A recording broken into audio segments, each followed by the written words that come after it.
Morning everybody, welcome to the extraordinary council meeting of the 23rd of May, and the reason for this meeting is to make some decisions on our long-term plan, key decisions that we've been deliberating on for the last 3 days and coming to decision mode today. Hopefully we'll make decisions on everything today, but we may not, and we may push something out till next Wednesday to do a final decision, so we'll try and do what we can do today. But if we don't, we won't.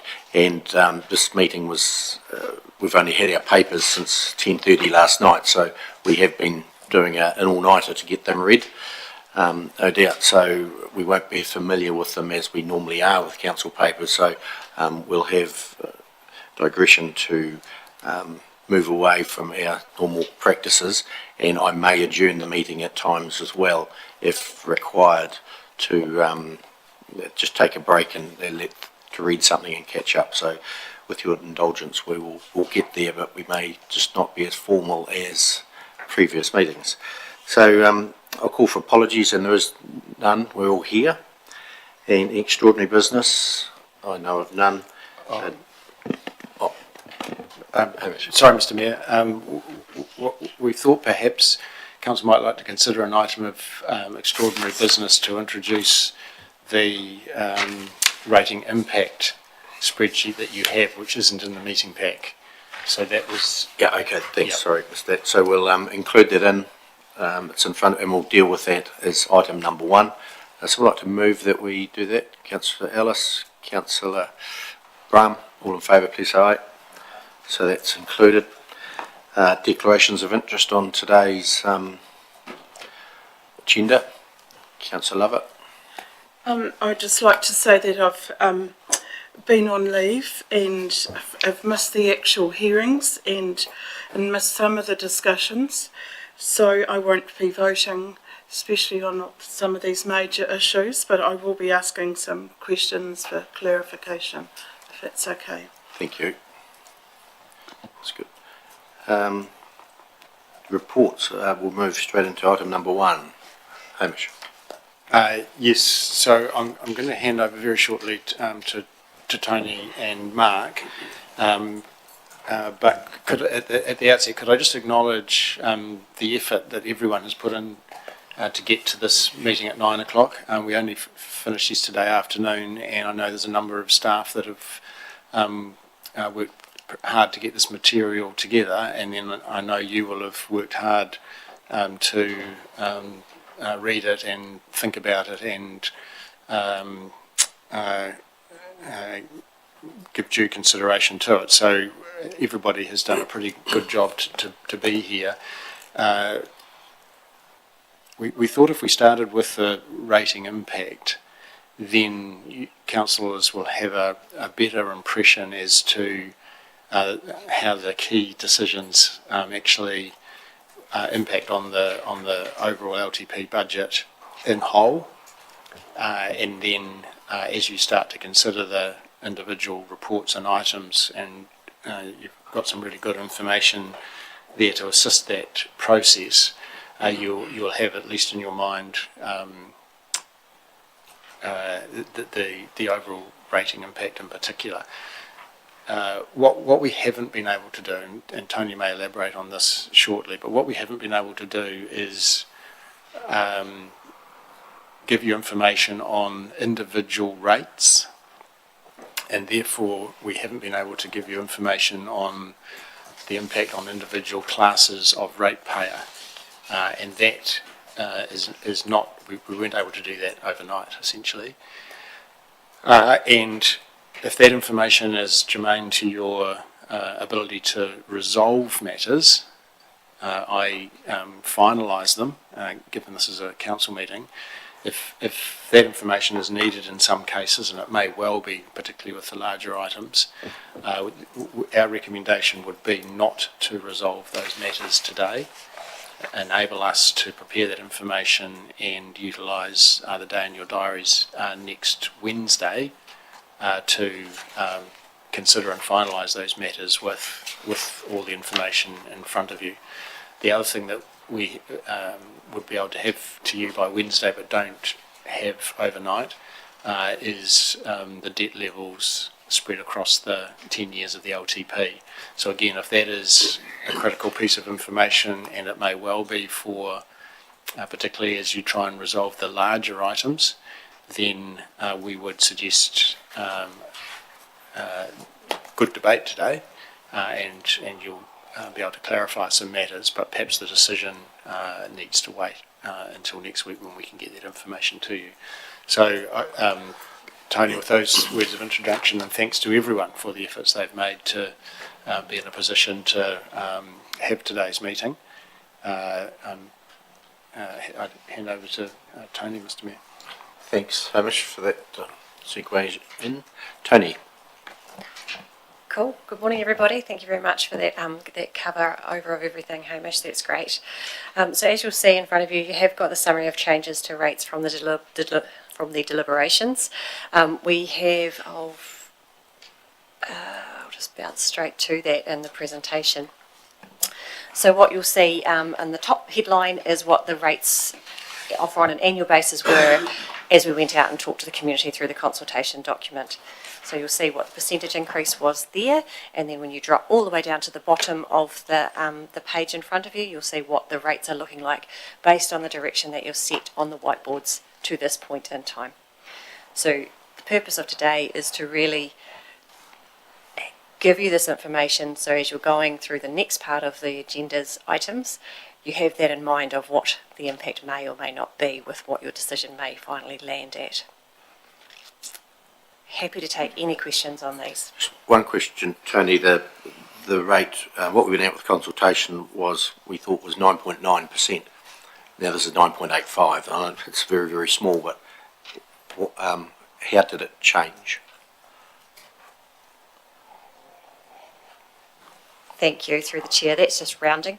It's easier to go out with the two numbers, so 9.9 rather than sitting there saying 9.85. Liz. Thank you. Just on numbers 16 and 17, and I know they were included in the rats and mice right at the end of the day yesterday, I thought they were both reductions, so why have they been included in here? So I thought that the reserve board mowing went from 30k down to 20k, and the salary and wages, there was a reduction of 20k for each year. So I'm just wondering why they're included in there. Thank you, through the chair. Yes, they are both supposed to be reductions. I'll just confirm with the team if that's how they've run through the model itself. Yes. So yes, in the model itself, they are deductions, not additions to the budget. Yeah.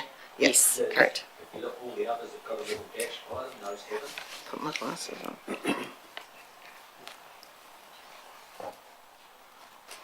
Liz, you good?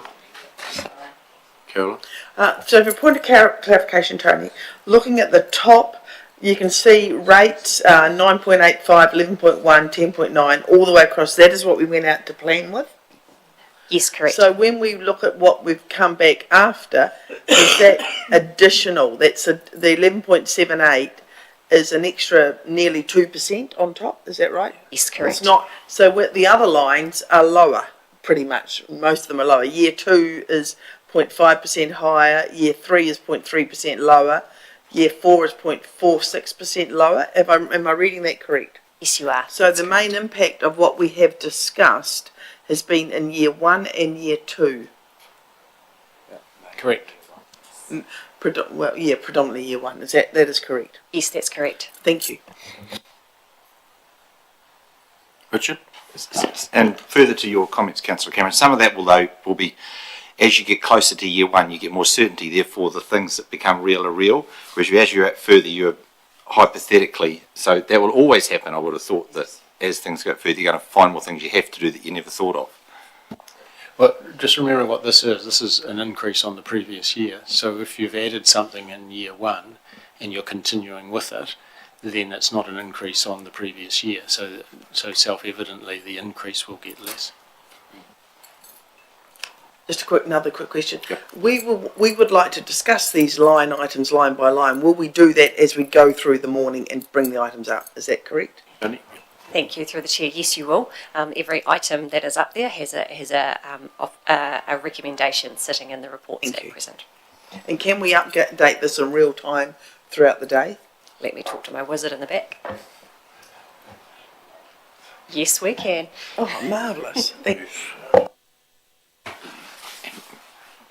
Last question on that. And you haven't, so when you said we couldn't do it specific, like the urban, rural and all that sort of stuff, do we have a general rate change and a roading rate change? Do we have that as worked out, or we haven't got, that's why we can't do it any further? No, we haven't been able to do that overnight that quickly. One of the reasons being you have to recalculate the UAGC based on the impact of everything you do before the impact on the other rates becomes apparent. And there's just work in that hasn't been able to be done overnight.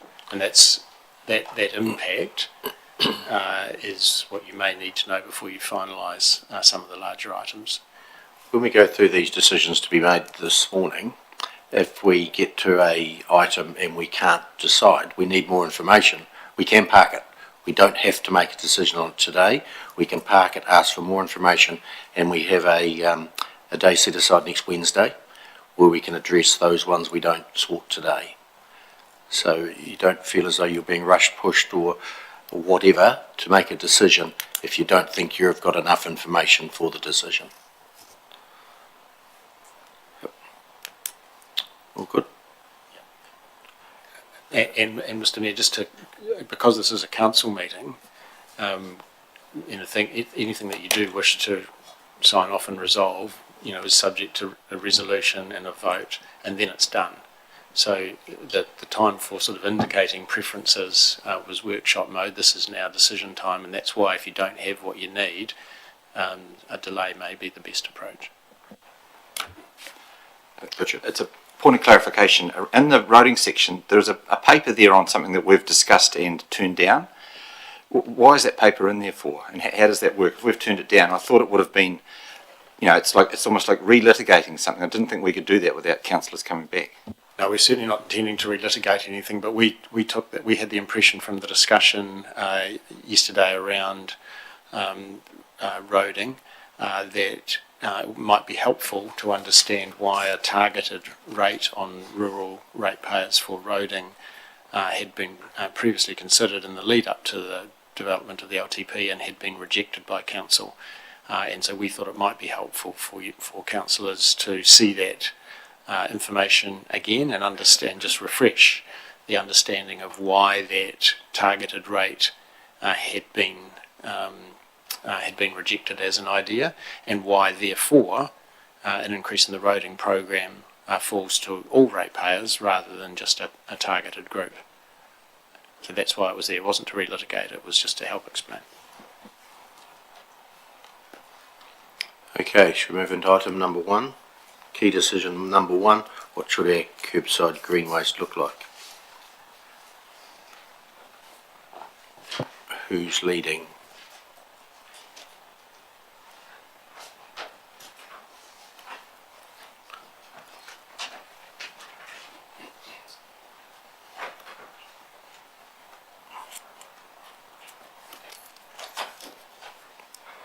You take the lead, are you, Mark? Yes, so key decision number 1 is green waste. So you have a report there that reflects the conversation from the last few days in terms of that particular topic, or what we perceived as the indication that you gave, and a summary, I guess, of the consultation feedback that we received, as well as sort of decision-making requirements around that particular issue. So now's the opportunity to discuss that. I guess the only thing that I wondered whether we could clarify is that we talk about for all residential users, but basically my understanding of that, Neil, is that it's for anyone who receives the service. That's correct, yes. Those in the area that receive the service. Yep. Questions, councillors? Liz? Thank you, through the chair. So in the recommendation it says from September 2026, so that's obviously in regards to the new contract that will come in place once. That's correct. Once that comes in. So that obviously means that people won't be paying a full year of $72 or whatever it is, for that first year, that will be prorated, I That's right. guess. Yes.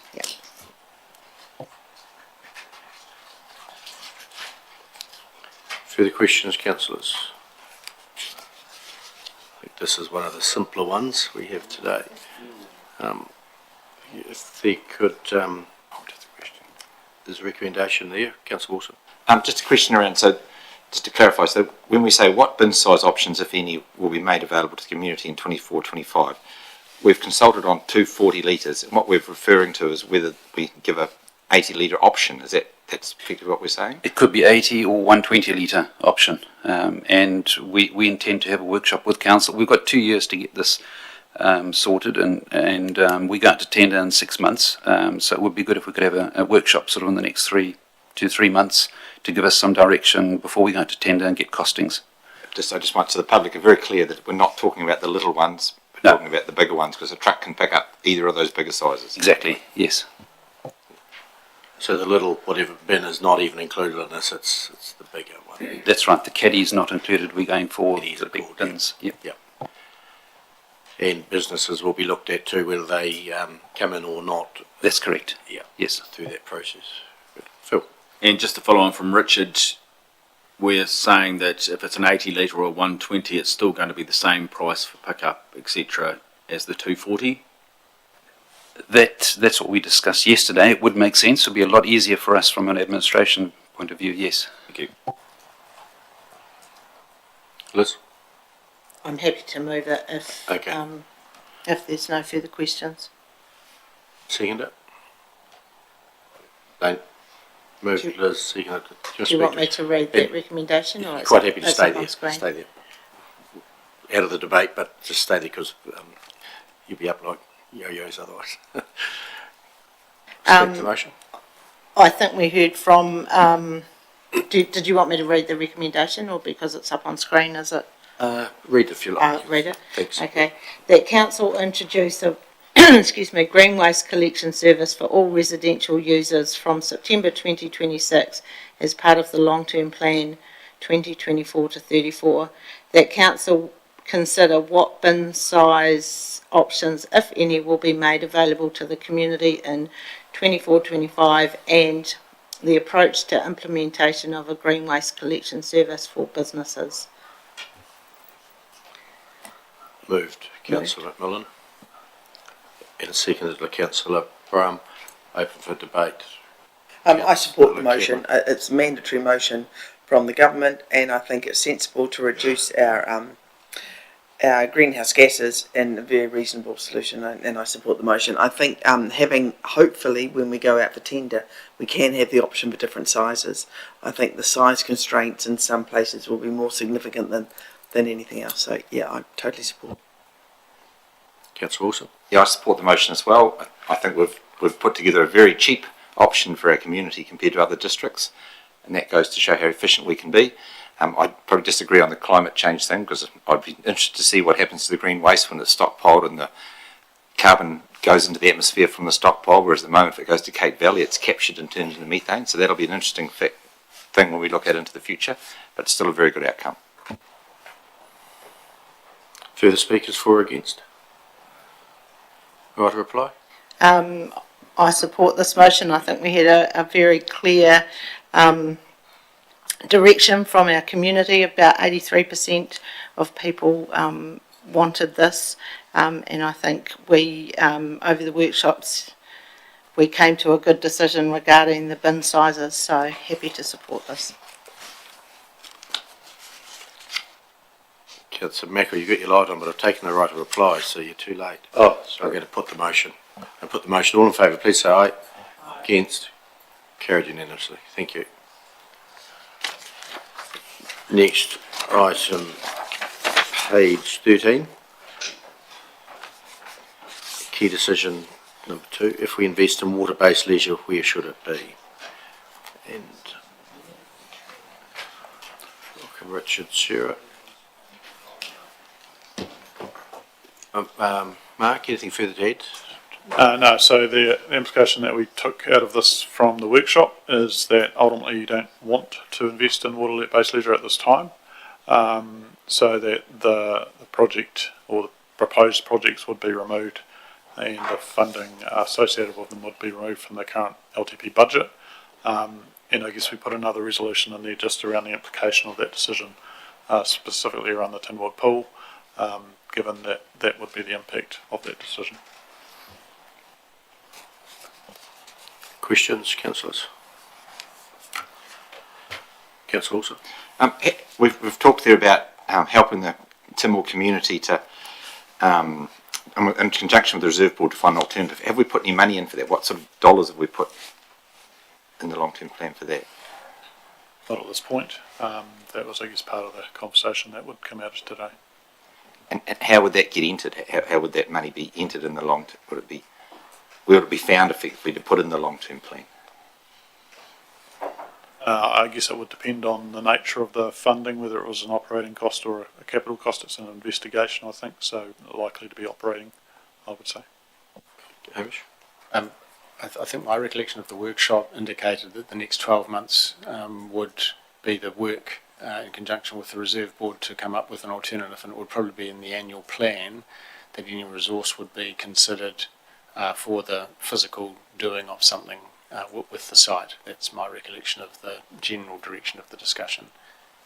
So this LTP doesn't include a resource to do that, but the annual plan would be the opportunity. Councillor Ellis?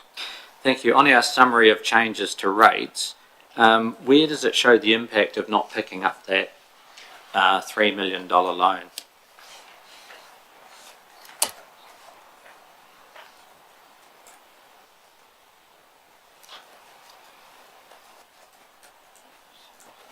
Do you want to leave? Through the chair, I cannot see that that has been removed. I don't believe, I'm just looking at Erin, who's nodding sideways, so that hasn't been removed, so it will be a further reduction to what is, well, a reduction on what is said. So that's a positive in terms of the rate increase that's written on this piece of paper. Hamish, how quickly can that be calculated? We'll endeavour to do that now and to feed that information back to this council meeting a little bit later. It may well be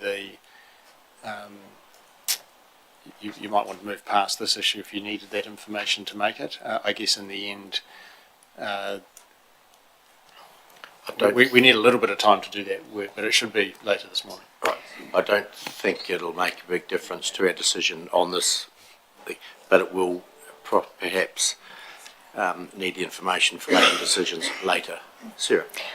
And during the conversation earlier this week, there was talk and potentially about a hydroslide or something in the future. If that was the case in year 4, 5, 6, or whatever number you so choose, that money and that loan cost would kick in at that point. So it's possibly only for the first few years, depending on your decision, if there is something you want to signal now in terms of water leisure or not. Yeah, we've said not. We haven't signalled a hydroslide or anything at all. It is none. Liz? Councillor Miller? Thank you. I'm just looking at our consultation document. So year one, was this going to impact year one? Was it by about 150k or so? And then year two was when the majority of the funds came in. Correct. Through the chair, if I can just add to that, that was when the debt would come in. The impact on rates wasn't really impacting until year 3. There's investigation in year one, wasn't there? Which It was more design in year Design, one of design, I should say. 155, I believe. Councillor Cameron? Is that, but that is removed, the 155,000 is removed? Not yet. We're having a look at that. Oh, right not now. yet. We're Because that's not looking- the we're interest looking rate, at that that is the now. actual cost of that. We're Oh, look- that would be We're looking marvellous. at it now. Thank you, that's marvellous. But it's not rate impact in year 1. It is debt and work in progress. Councillor Todd? So if there was some support at some stage for talking about a hydroslide, do we speak about that after this discussion here, or how does it work? Mr. Mayor, I think it's a future discussion. This decision essentially takes all water-based leisure out, and the hydrocide was part of that debate. If there's a desire not to pass this resolution, then that debate should be now. If in the back of your mind some water-based leisure or e.g. a hydroslide might factor in council's plans in the future, either amend this debate, amend this resolution or recommendation that came from the workshop, or be thinking that an future annual plan or a future long-term plan might be the time to bring that back up. But you can't pass that and then slot something in for this long-term plan. Yeah. If you bring that in now, you're going different to what we investigated at the workshop. Councillor Hooper. Thank you. Can I just get some clarification around the 155k, Leanne? And you were saying that's not going to affect rates for the first year? Correct. If you looked at our consultation document, we typically don't start applying interest until we actually externalise it, and we haven't done that because it was a small amount. The costs they're capital in nature, so it's not till we capitalise that you start to see the costs coming through of the interest, the depreciation, operational costs, and principal repayment. Until then it's sitting essentially in a bucket in the sky and work in progress, and all of that cost, including the cost of interest when you're doing a project, to be capitalised. Okay, so removing or choosing no water leisure has no real effect on the figure we're sitting in front of us for this first year. Not For on year years 1 1 and 2. But year 3 onwards, yes. Yeah, thank you. It must have you spent the money. Yeah. And in previous years, interest in the first year was always on 6 months of the capital project. That's what's previously happened. So capital projects should have, in the year that they started, money's budgeted would have a 6-month interest component on it. That's what's previously happened. Has there been a change? I don't believe there's been a change as such, but when you're building a project, the cost of interest during that build is capital in nature. So it sits in so yes, there would be a minor impact, but it'll be swings and roundabouts and it sits in the capital project and gets capitalised. So if we counted it during that year, we would be double counting, is my understanding. That must be a different approach we've had previously, I think. But we might raise that another time. Councillor Ellis. Thank you. Now we have this summary in front of us with the actual figures on.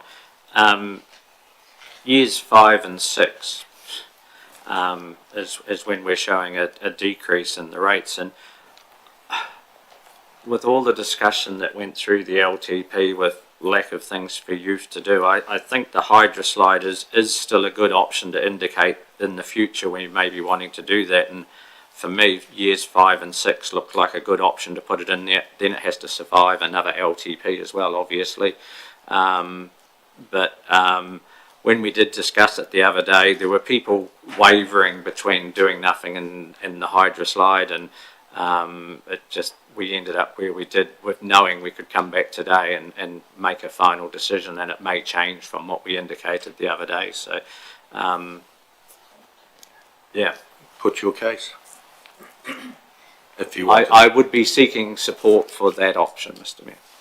And that option is just to put a hydroslide in to year 5 and 6 of the LTP at the budgeted cost of whatever it was now off the top of my head. Richard? I support the current motion, which is to not invest in any sport, any water sport at all. I think if we look at our numbers going forward, we have very high rate increases for the next 3 years, and then it does drop off. But that's almost the next council's decision, because we don't know what's going to happen after 3 years. We can't see that far out, and it'll be this council has decided not to do anything now, so we shouldn't be deciding out in 6 years' time that we want to do it when it hasn't been a clear-cut decision. I'd say do nothing and leave it to the future. We're starting to debate when we're still in question time. Yeah. So if there's any questions on this, and then we'll move into that debate. Councillor Cameron. No, I'd like to discuss it. Can I ask one quick question? Question. Does Russell need a seconder for that? Is that a motion? He will do. He will do. Not at this stage. When we get the motion on the table, he will. Councillor McMillan. Just a question, if we did put some funding aside for the hydroslide in year 5, how would that affect the Tynwald Reserve Board's investigation on what was needed out at Tynwald Reserve, as in if they decide that yes, they wanted to build a paddling pool or do some water play, would that mean, how would that all work out? It's only money. If I said that, it would probably sound bad, Mr Mayor. Yes, it is money, and it would be council's decision at the end of the day. As alluded to, any future project beyond year 3 is at the right of review by the new council in terms of the new LTP. Potentially, if it was a capital improvement at the Tynwald Reserve Board, that could fall within their gambit, with council paying something or nothing. There's been community good projects out there, and there's been council projects as well out on that same land. So whether or not it's the full cost that rests at council would be your decision, and the scale of that cost would clearly depend on the project as well. So it could be that both things happened, and that would just be at your will. Tony? Tony. Thank you. And just further to that, just for clarification, the Tynwald Reserve Board is funded 50% on the urban amenity rate, 50% on the general rate. Who've got their fill? I just had a question around the 3-court extension, the 23.7 million, when that kicks into these figures in front of us. Yes, it's included in that top line in terms of the projects that we went out with consultation. So there was a smaller portion in year 5, and the predominant cost fell in year 6 and 7. But it's included in and then stretched over a 10-year period, was it? the loan. Yes. Oh, the loan would be significantly longer than 10 years, I suspect 30, but maybe 20, not sure. Okay. We can clarify that. Through the 20. year 20. Thank you. Councillor Brown? Yeah, just a question. If we leave it out now as a council completely, like what we talked about, is it easier for council the next round, 3 years from now, or not? Yes. Whatever the council decides, they could bring that back in.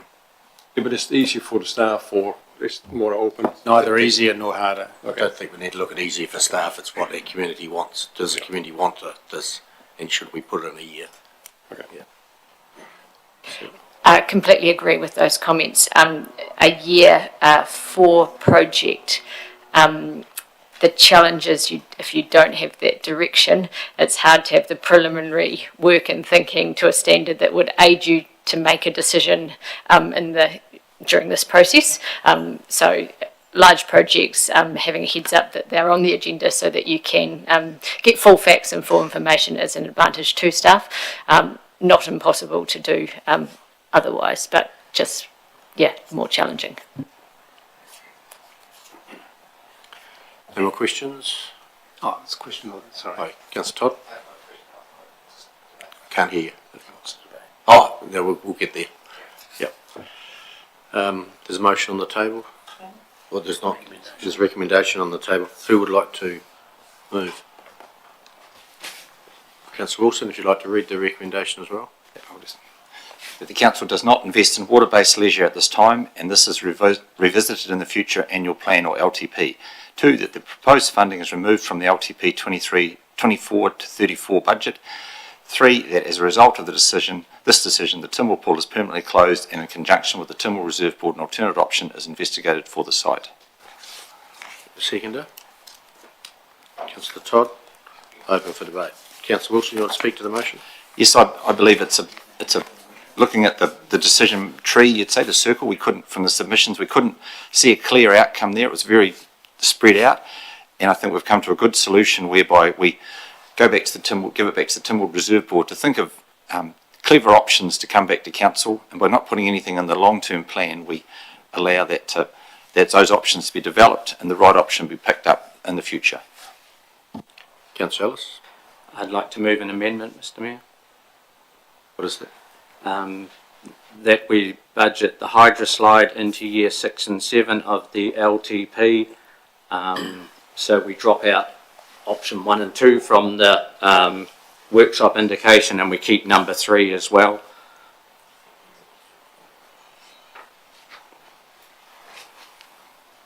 Could you just repeat that again? That we budget for the hydroslide in year, what did I say?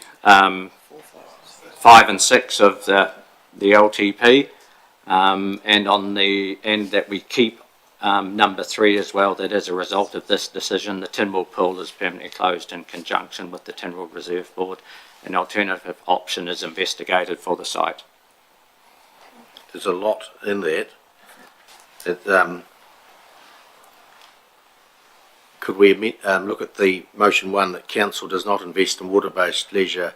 So I was scrapping 1 and 2 and replacing that with that we put a hydroslide into the LTP in year 5 and 6, and also keeping number 3 in the recommendation.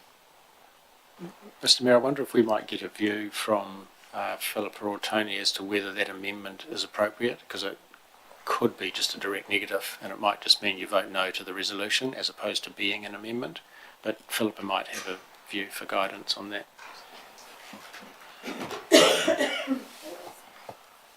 I'm just also wondering if these, something at the back's controlling speakers, we turn the volume up a wee bit.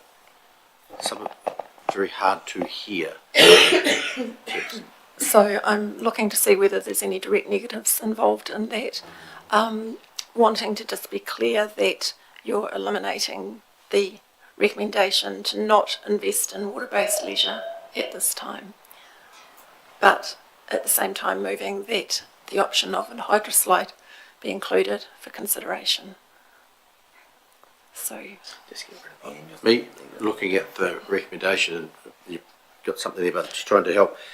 The council does not invest in water-based leisure at this time, but we budget for, it's just a little bit loud now, we budget for it to be included in year 5, was it? For a hydroslide. 5, well, I was thinking 5 and 6 because it'll be spread over. Starting year 5, just adding to that number 1, and then number 2 is the proposed funding is put in year 5 of the long-term plan. It's more. So that would be an amendment. It would be an amendment. Okay. Yep. If that makes more sense, I'm happy with that same intent. So, Philip, have you captured that or not yet? is the intent that you do invest to the extent that you're making provision for a hydroslide? yes, correct. And number 2 is the funding is moved to year 5 of the long-term plan. Yes. Yeah. So that's an amendment to it. So we'll have to deal with the amendment first, and if it makes the cut, then it does, and if it doesn't, we'll go back to the original motion. So it's the amendment. Councillor Ellis, have you got a seconder for that? Councillor Cameron? Yes, absolutely, yep. Debate the amendment. Mr Mayor, that's completely the opposite of what we've looked at doing. It's doing something that we've discussed and decided that the best outcome was to do nothing, and now we're talking about doing something and spending the money. So I don't know how we can do it. And we have only had 18% of submitters were in support of a hydroslide. So I don't know how we can.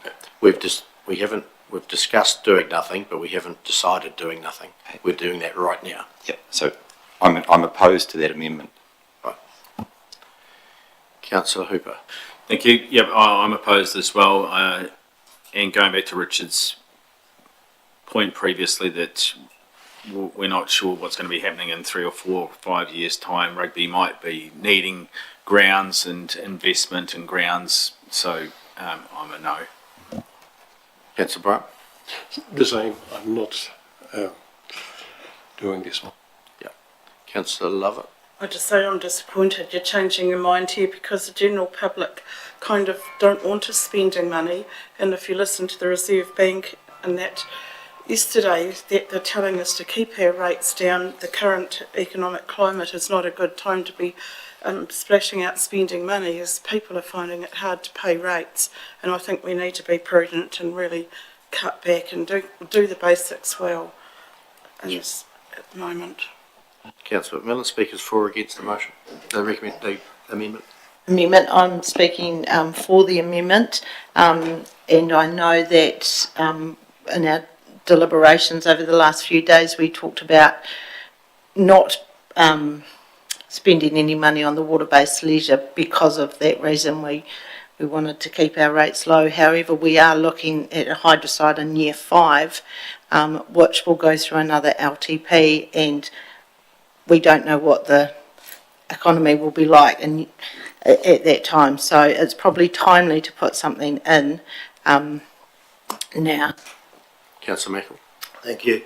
Although I supported keeping the Tynwald pool or putting some support in there, I support what council goes with, but I definitely don't support the hydrocide option. Councillor Todd. Thank you. This is a bit tricky because I actually seconded the first motion because I was going to, when I was going to speak to that motion, I was going to talk about going in support of a hydrocide. So, so even though I second the first motion, I actually support the amendment, if you can understand that. Yep. So that's what I say. We've all spoken once. I'd the right to reply to the mover, Councillor Ellis. Can you, Councillor? Don't we both get a right to reply? No, the seconder doesn't. Carol hasn't spoken. Oh, have you not spoken? No, sorry. Oh, okay. If you could speak to the motion, I thought you had. Shall I go first? Yeah. Thank you. I supported this motion primarily for 2 reasons. I think there is a need for an activity for youth-based people in Ashburton. I think it will generate some revenue. I think we do need to retain a place marker, if you like, for a water-based activity in the long-term plan. And to Richard's point, we're pushing it out beyond the 3-year for another look in the future, and a future council may well decide no, the external environment is not conducive to investment, or as to Liz's point, it may well decide yes, we will invest in the infrastructure of our town. I think to pull it out entirely is any investment in the water activity in Ashburton is a negative, and I think we should keep it as a place market for review by a next council. Right to reply to the amendment, Councillor Ellis. Thank you, Mr Mayor. And I think I just need to remind councillors too, this is a long-term plan. We're not only looking at 3 years, we're looking at the next 10 years for this plan. And we need to set some markers, as Councillor Cameron said, for what we might indicate we'd like to do in the future. Whether it stays in there or not is another thing, but it's showing an intent of what we would like to do. When you went to the submissions, very few people said no to doing nothing with that $3 million. There were various options put to us, but very few people said no, don't do anything.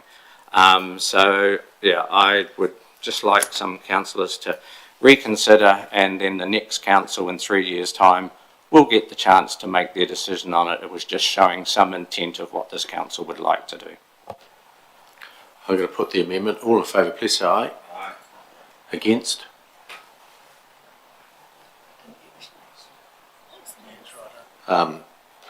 We'll do that again.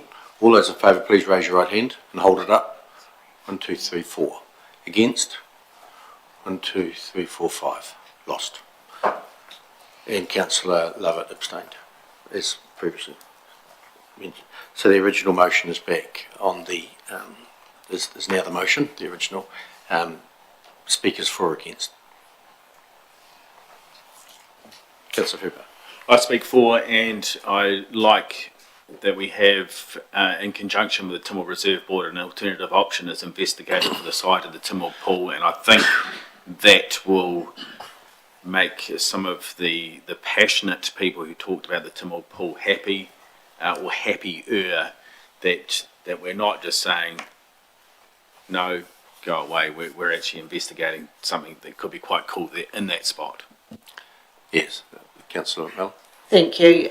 Even though I was a supporter of the amendment, I think that the key recommendation in here, as Councillor Hooper said, is number 3 regarding the Tim Hall pool, that we have got a plan in place to look for alternative options. No further speakers. Tony, Councillor Todd. Sorry. For or against? I speak in support of the motion. Even though I debated support for the pool at EA Network, we were debating whether it should be at Timor or at the EA Networks. But when you listen to the submissions and the fact that the pool will only be used for 3 or 4 months of the year, I came to the conclusion that a wiser spend of money would be for hydroslide, but that's for another day as well. Councillor Mackel. Thank you. As I said, I support it, and I am pleased to hear that there's still an option there with the Tim Hall Reserve Board to possibly do something to save the pool. If not, but it's still there. It's not blown out of the water. Council is permanently closing the pool. The Reserve Board will come up with an alternative option investigated for the site. Yes, we certainly will look at options, but it might be white and fine. Councillor Mackel, I'll let you have one more turn. Yeah. Does that still give them the option to raise money to redo the pool at all, or not? Like, Well, they'll investigate options for the site.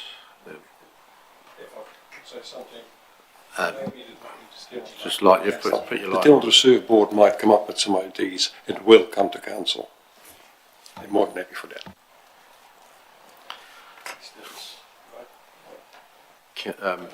Just as clarity. councillors coming to vote on this motion, just be really clear on the wording of this motion. And item 3 says the Tim Hall pool is permanently closed. Permanently closed.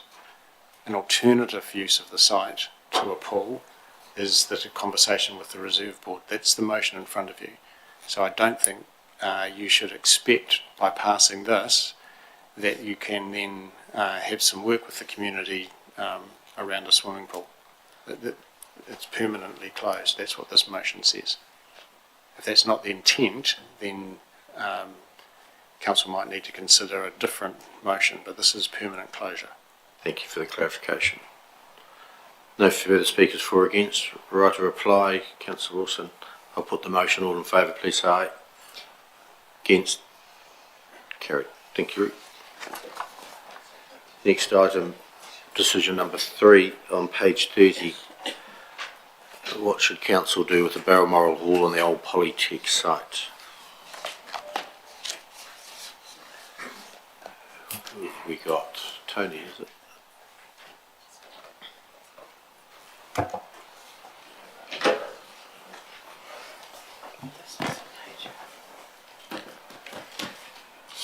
So for this one, anything further there?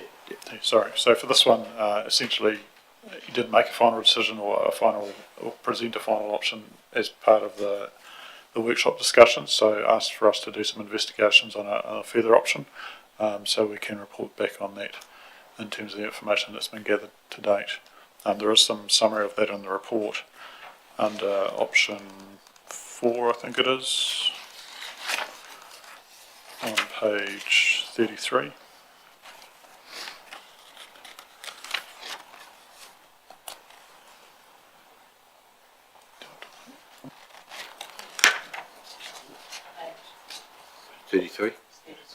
But 33 is with that.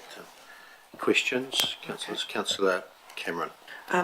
I note that we've gone out for consultation to depreciate and pay the hall back over 10 years, but in the document, this blue document, we're doing it over 20 years. Am I correct in that? Correct. I listened to what you said as part of the conversation, and given the quantum of the size of what we're now proposing to do, we've extended that out to 20 years for both the hall and the car park. Thank you. I also am grateful, thank you, for option 4. Have we looked at, and I know this is, we probably have not, doing up the hall bit by bit? I would personally like to see more investigation into the roof option. It is a concrete roof, and it leaks apparently over the kitchen and over the entranceway around the edges. I've been in that hall quite a few times, so I know that. If we can repair the roof, then that does not trigger all the other compliance costings with regards to extra bracing and belts and all the rest of it. We could then do an internal refurb. Have we looked at any options around that issue? Through the chair we have, and Renee's just walked in, who's probably got a little bit more technical knowledge than I have on this, but we understand that the condition of the roof and what is under the roof is far worse than we anticipated. There is going to be significant work. The other concern we have is what we find when we start doing the work on this hall, and I don't believe that it'll be viable to do this bit by bit, because I think there'll be some parts that will have to be dealt with right then and there. Can we hear the roof discussion, please? The roof findings. Through the chair. The roof is a concrete tile roof, so it was put in the 70s, so it has lasted a really good amount of time. It's done its job. We have got significant leaks right throughout the building, and so it is time to actually replace that roof. You can't really get concrete tiles to replace it in part. So we would be looking at replacing it probably with a lightweight structure such as a cold steel or something like that. Can I ask 2 subsequent questions? Your colleague said that the roof was in worse condition than you anticipated. Have you seen that? Yes, we have had people look at that that are specialised in that area. Yes. When?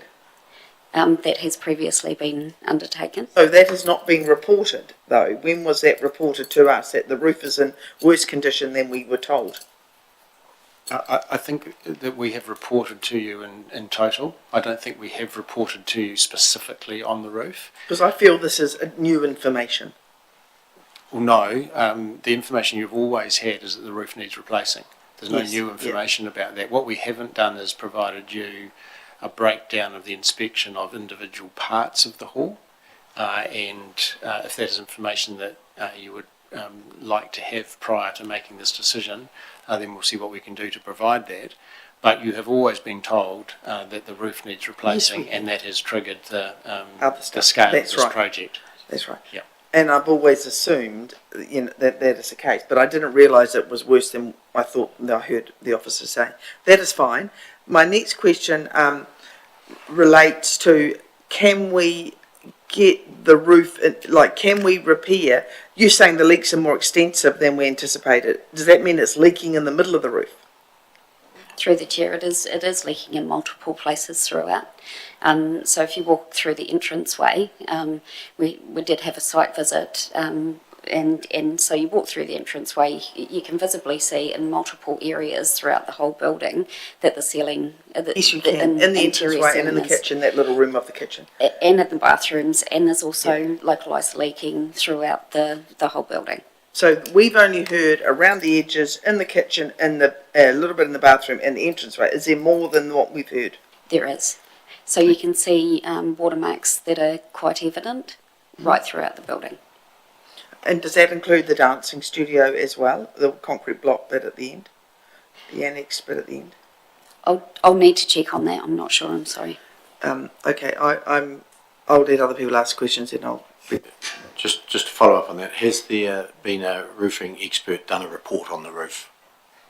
I understand previously, so previous to this, then yes, a roofing expert has reviewed that roof. I think Councillor Cameron's asking to see that report. Okay. Yeah. And if there's any reports on the condition by experts as well, I think would be helpful. We haven't seen them as yet. Councillor Ellis, questions? Thank you. Once again, just trying to understand the summary of changes. So the $250,000 a year, is that budgeted for those repairs on Balmoral Hall, is that what that's for? Repairs and interest. The cost of the loan for the repairs to the hall. Appreciation. Through the chair.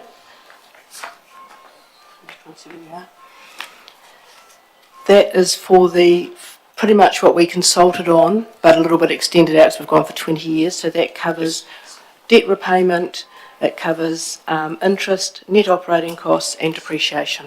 Okay. So in this budget, where are we showing the money we're not getting in from the sale of the land, which is what we had in the LTP?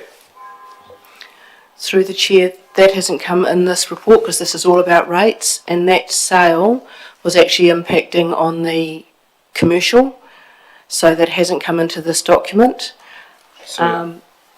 We can do that. I have actually done that calculation, so it can be done. So are you saying that the sale of that building had no impact on rates if we brought that money in? Is that what you're saying?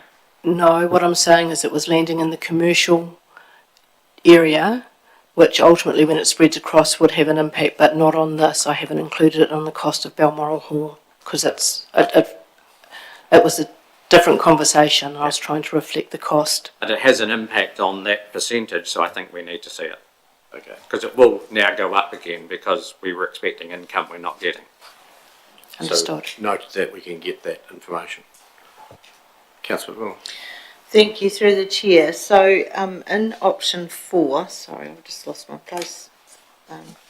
We have got an estimated cost of 3.2 million for the demolition of the Polytech buildings and building a fee-paying car park. So, and also for refurbishing Balmoral Hall. So I think in the consultation document it said 450,000 roughly for the demolition of the Polytech site. So how much is that going to cost to refurbish to make that Polytech site into a car park, and could that be done earlier than refurbishing the Balmoral Hall, with that to create some income? You could certainly time that differently, yes. So the high level estimate to demolish the Polytech in the consultation document was 450,000. So we would just need to verify those figures, but the balance of the budgeted amount was to put the car park in. So if you wanted to do that earlier than the Balmoral Hall, then you certainly could. And there's mention of the 1.5 million from the West Street car park. So if we decided to not do the West Street car park and instead put a car park in on the old Polytech site, what difference would that be in the numbers? Through the chair, at the moment the West Street car park is not in any budget. It was a carry forward in this current year, and then we were instructed to stop work on this, so there is nothing in the budget for West Street car park.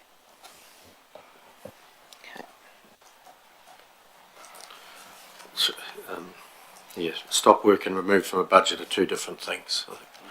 Councillor Wilson. Yeah, I was going to further question on that. So that means it's not in the budget, that money anywhere. Could you? That's correct. And so the stop work was interpreted, and I think correctly, that it shouldn't be included because the work was stopped. That the cost of that work wouldn't be included in the LTP. But however, people expected that stop work intention to be reflected. What council need to understand now is that the West Street car park provision, if you like, is not factored into the budget. So transferring the sum to a different project is actually new money and has an impact, as opposed to being existing money already factored in. So that's the reality we're explaining to you now. It's a question around the Balmoral Hall. If we did it up to the $1.3 million, and if we capitalised the cost of the land underneath it, which I think you alluded was about $1 million, so that's for $2.3 million, we would have a 781 square metre hall, which I think works out about $3,000 a square metre.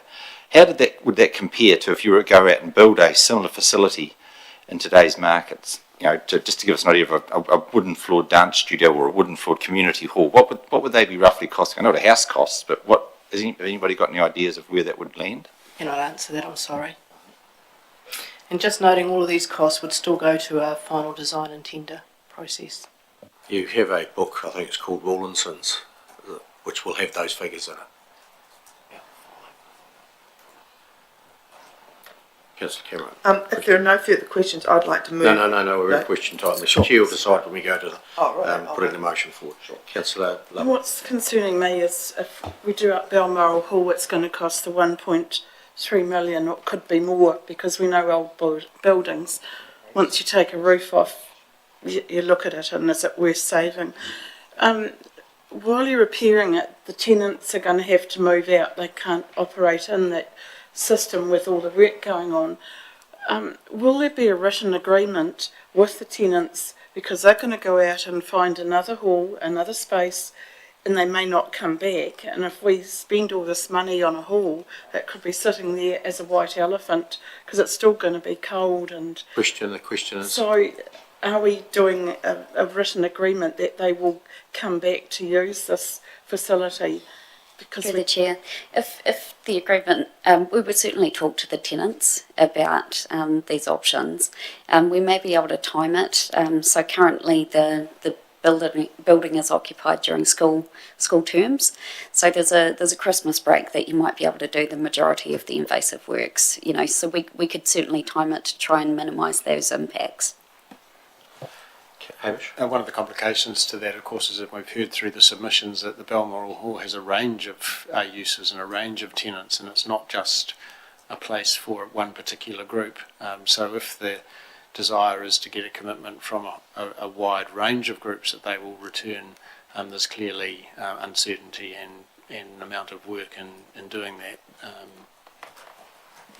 the cost of putting a car park down there, has that been costed, asphalting that area? How much is that? Line. Sorry, can you repeat that question? The cost of putting the car park at Balmoral Hall site, or Polytech site, how much is that? That's sitting around a high level 1.5. It's 1.9 including that 1.92 including the demolition. And what I did leave out of the calculation is, so it was 1.89, which is including the demolition, but what I left out of it was 73.5, which was additional cost if we wanted to put in EV charging facilities. Yep. We had 1.5 for the car park over there, which is a way bigger car park than down there. And there was resource consent in there as well, which is included in the price. Two different projects. Has the 1.5 just been transferred over, or has there been a more detailed cost of, there's so many square metres down there, asphalt costs so many dollars a square metre, that sort of estimate done? Through Ms Mayor, yes, that is the work that has been done, albeit in a reasonably short time frame for the potential Polytech site car park. And while we compare it to the West Street, because the numbers are the same internally, we had grave concerns that we could have easily completed the West Street car park for the money available. So I think you should take more comfort from the work we've completed on the Polytech car park than the West Street comparison, to be fair. Could we see that as part of the roof condition report as well then? We can certainly do that. Thank you. Councillor Todd. Thank you. Just a point of clarification. So we're talking about the whole site, not just the Balmoral Hall, as going Polytech site investigation. So we're talking the whole site. So what I'm saying, obviously I spoke against Balmoral Hall being upgraded. So when it comes back, is Balmoral Hall to be discussed then, or? We're there now. We may not get a decision on it today. I don't think we will. Right. Okay. But we're at question time at the moment. There's going to be more questions than we're going to have in the recommendation, I think. But Councillor Miller. Yeah, question through the chair. The Polytech site, as we call it, have we? Do we know how much we would a ballpark figure we would receive if we sold just that site, not the whole area? As in the Polytech site, not Polytech and Balmoral Hall site? Yes, we probably do know that number, but that's probably not the forum for a public meeting. Just before I go to Councillor Hooper, looking at if we do a car park, then there'll be X number of car parks, and we'll, I think it's in the report here that we'll probably charge for them. Has any income been estimated for the site? At this stage, no. We've got a vague figure, but I haven't had that confirmed yet. What figure, sorry? A bit of a vague figure that we could potentially get around 100k, but I want to confirm that before I did any calculations on that. Thank you. Councillor Hooper. Thank you. If the site is developed into a car park, does it have to be asphalted, or is that just to look pretty? And certainly doesn't have to be anything, but we were following the direction from the workshop, which was to tidy up the site properly and asphalt and mark it, and potentially having it as a paid park, but that doesn't have to be done. No, you could leave it as a bit of shingle and park accordingly.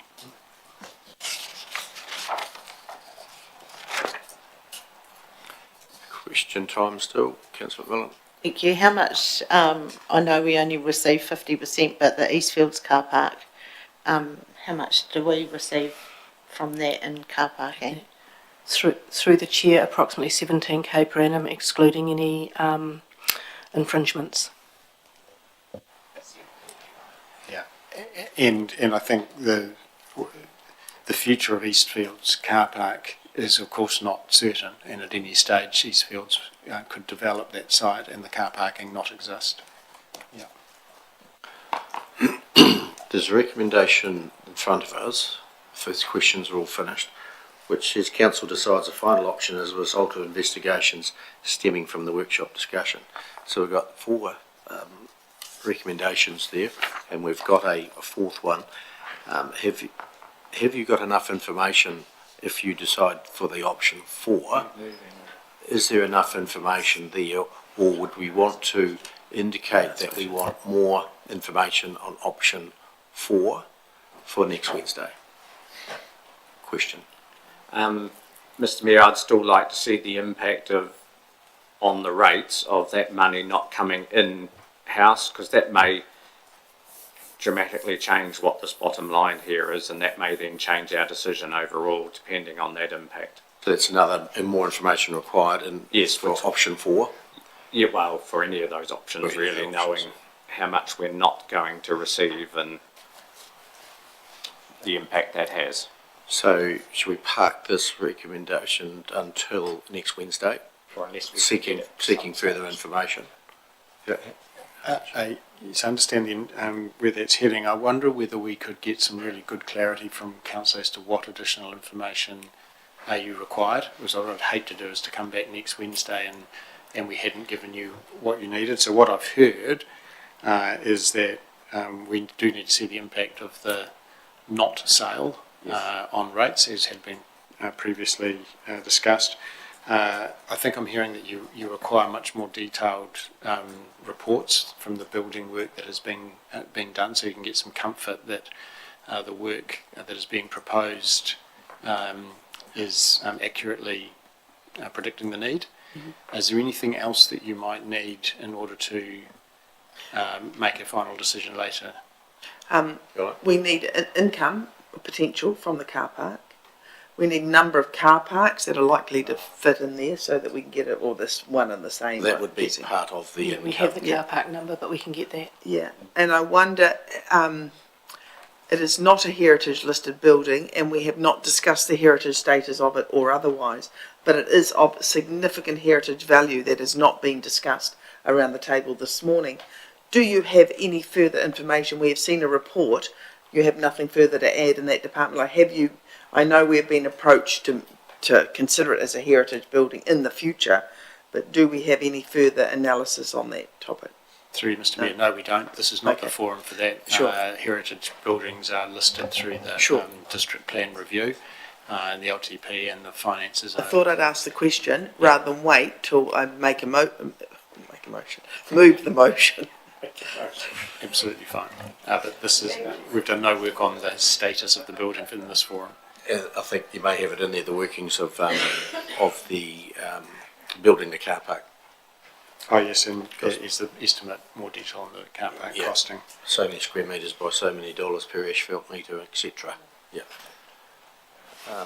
Councillor Wilson. I'd like to, as Councillor Hooper alluded to, just explore car parks. And we all know that we've been told in the roading world that asphalt is very expensive. So alternate options, which is clear the site, level it, and cover it with crusher dust, which is still a variable, good alternative for car parking. Make it tight. I'm not saying leave it as a work site, but that last bit of putting EV charging and asphalt is a huge cost, and it also locks it down as a site for the next 10 or 15 years. Whereas if it's covered in crusher dust as a parking zone, it gives council lots of options still going forward.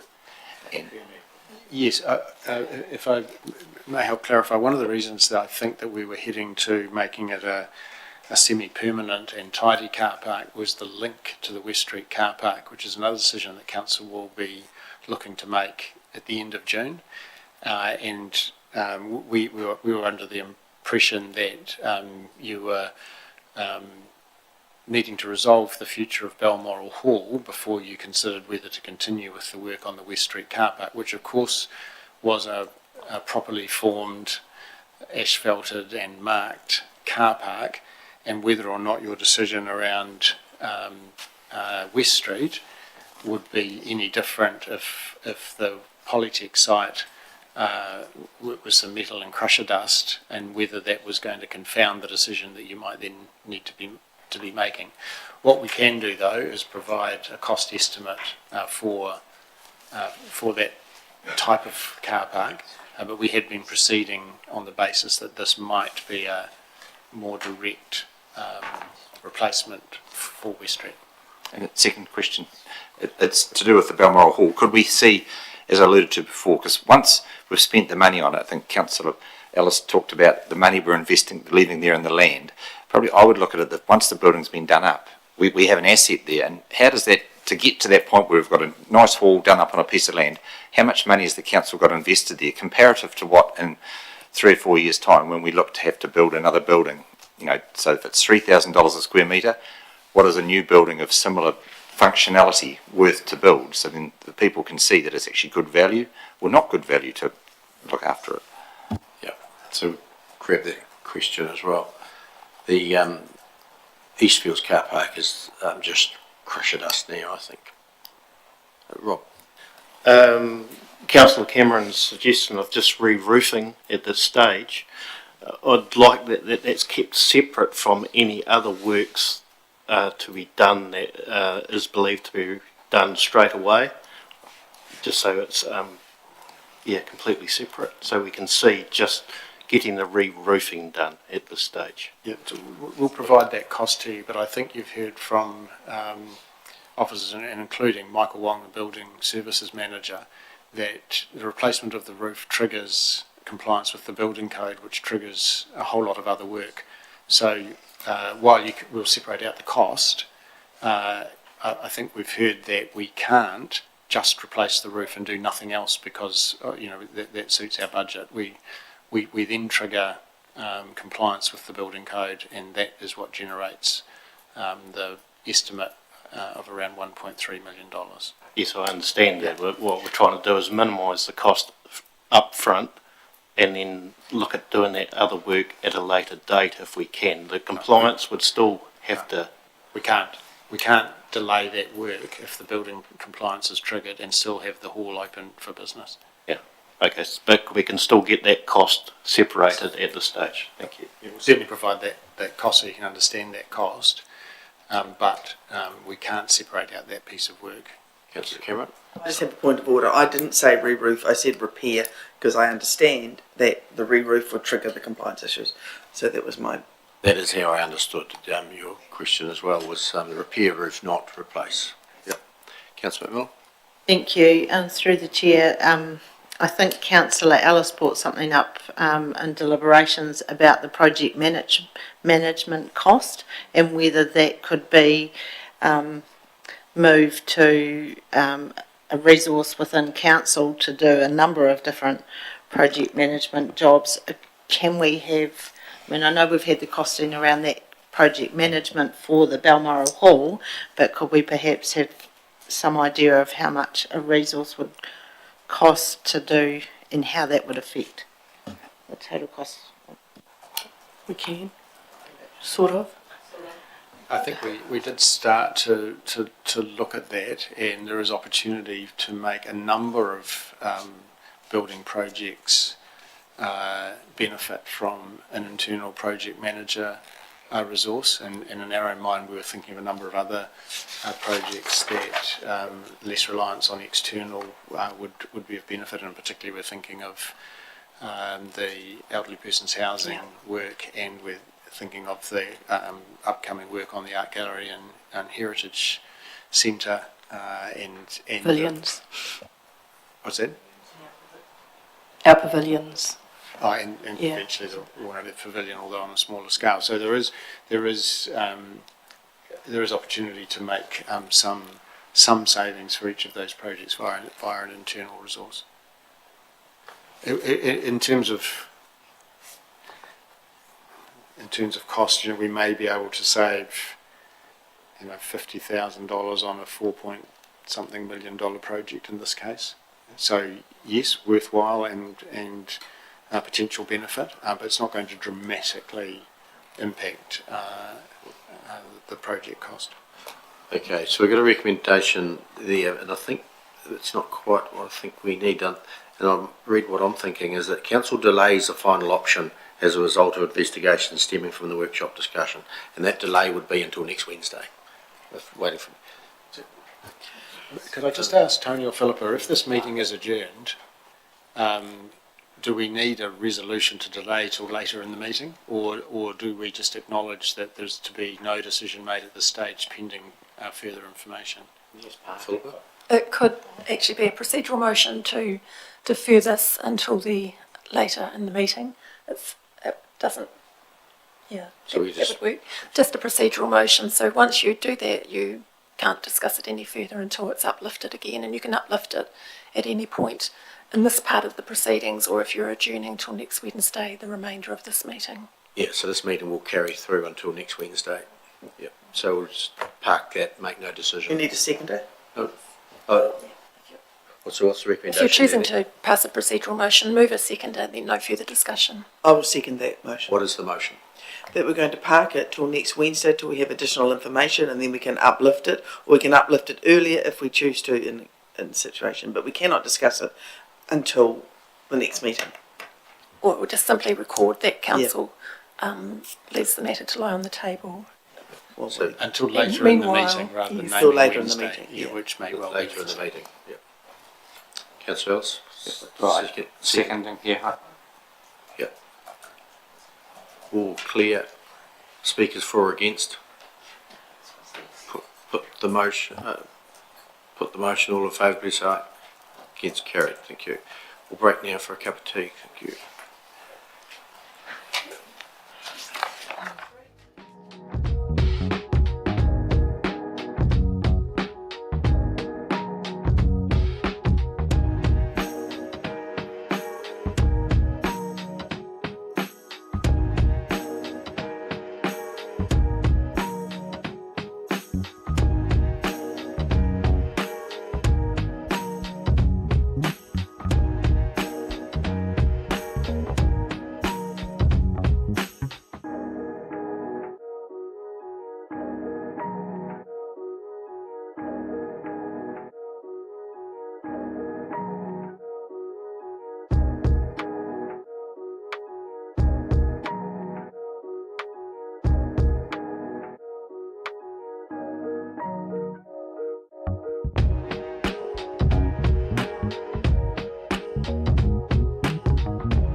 And the next item on the agenda is page 43, key decision 4.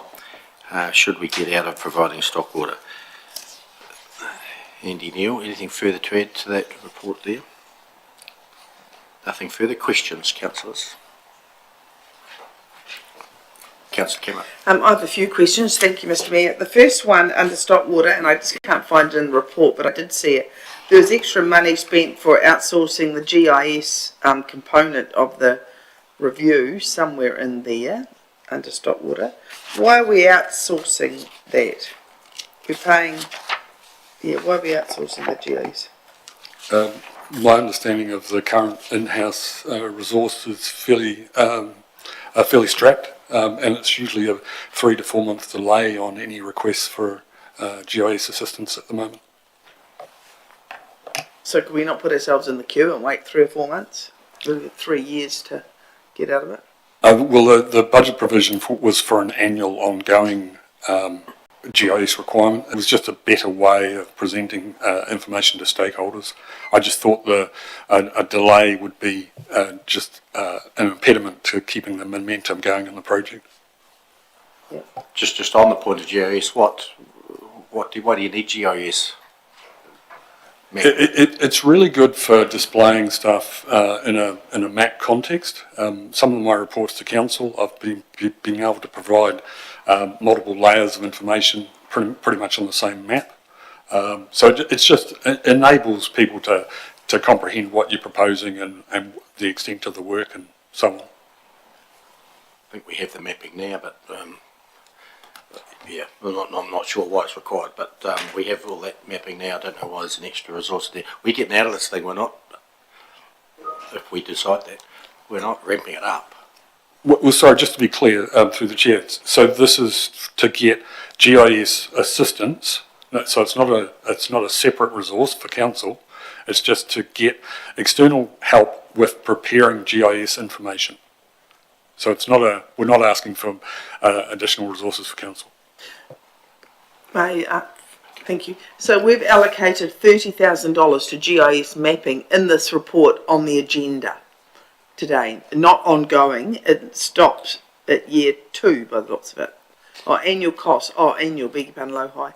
What we've tried to do through Mr. Mayor is we've tried to show you how we have built up the cost of this new piece of work in some detail. The resolution, we're not asking specifically to approve that level of detail.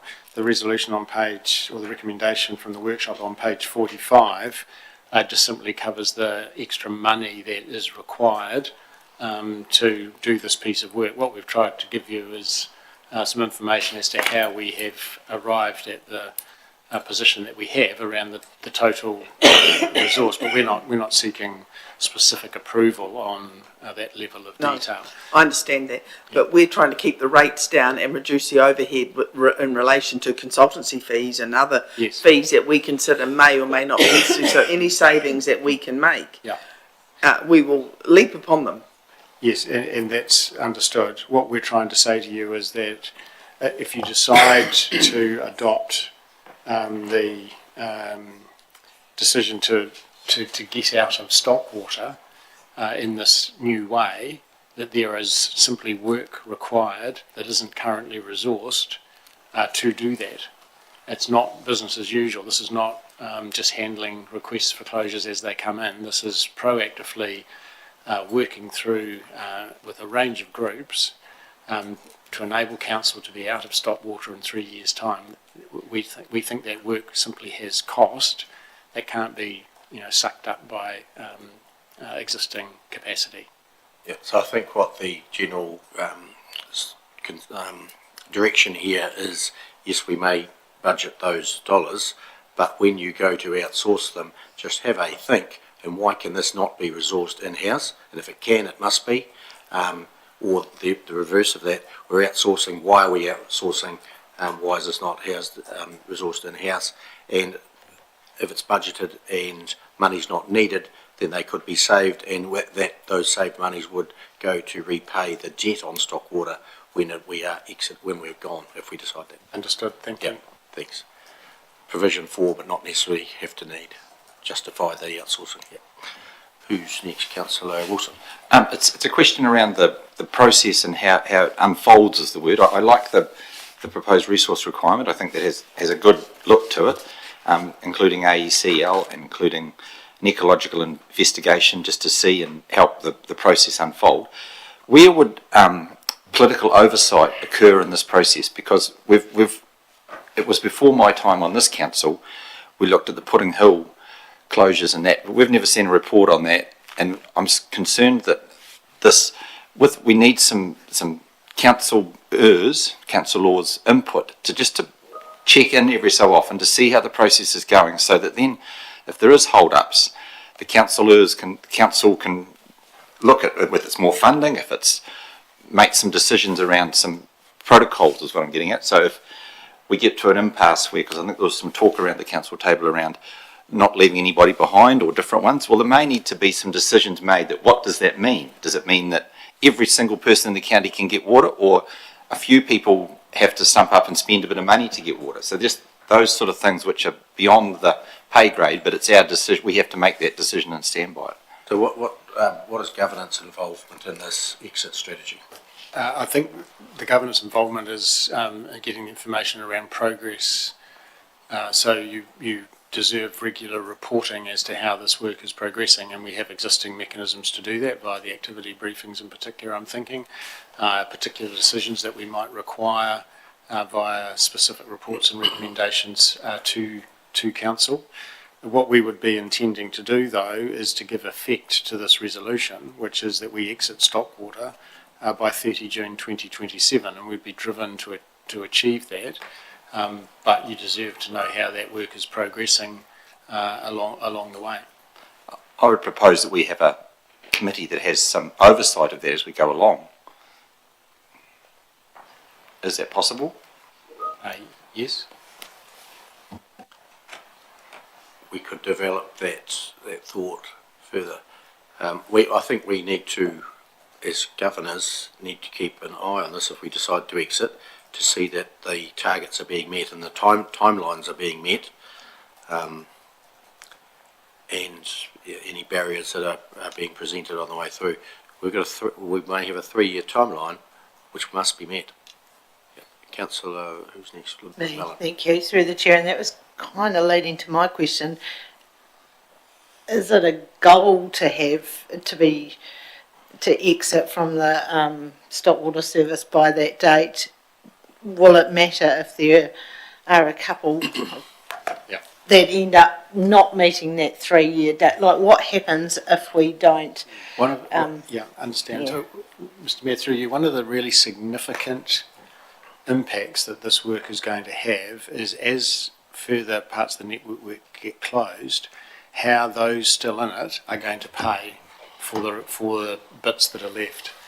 And so, if we have a residual rump of Stockwater service past the cut-off date, there is going to be either astronomical costs for that rump, or you're going to decide that Stockwater needs cross-subsidising from another group of ratepayers. So one of the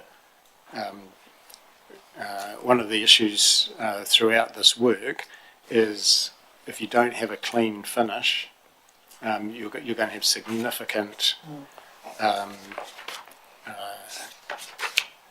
feedback from those who are remaining. And in fact, you may even get that with the 3-year time frame, to be fair, as we start making progress. There's going to be less and less people to pay Stockwater, that is left. So that, there'll be significant issues with a few people staying in. Another question. So we had some pretty passionate submitters come in, and a lot of them were sort of from the Ruapuna area, Mayfield, Animas sort of area.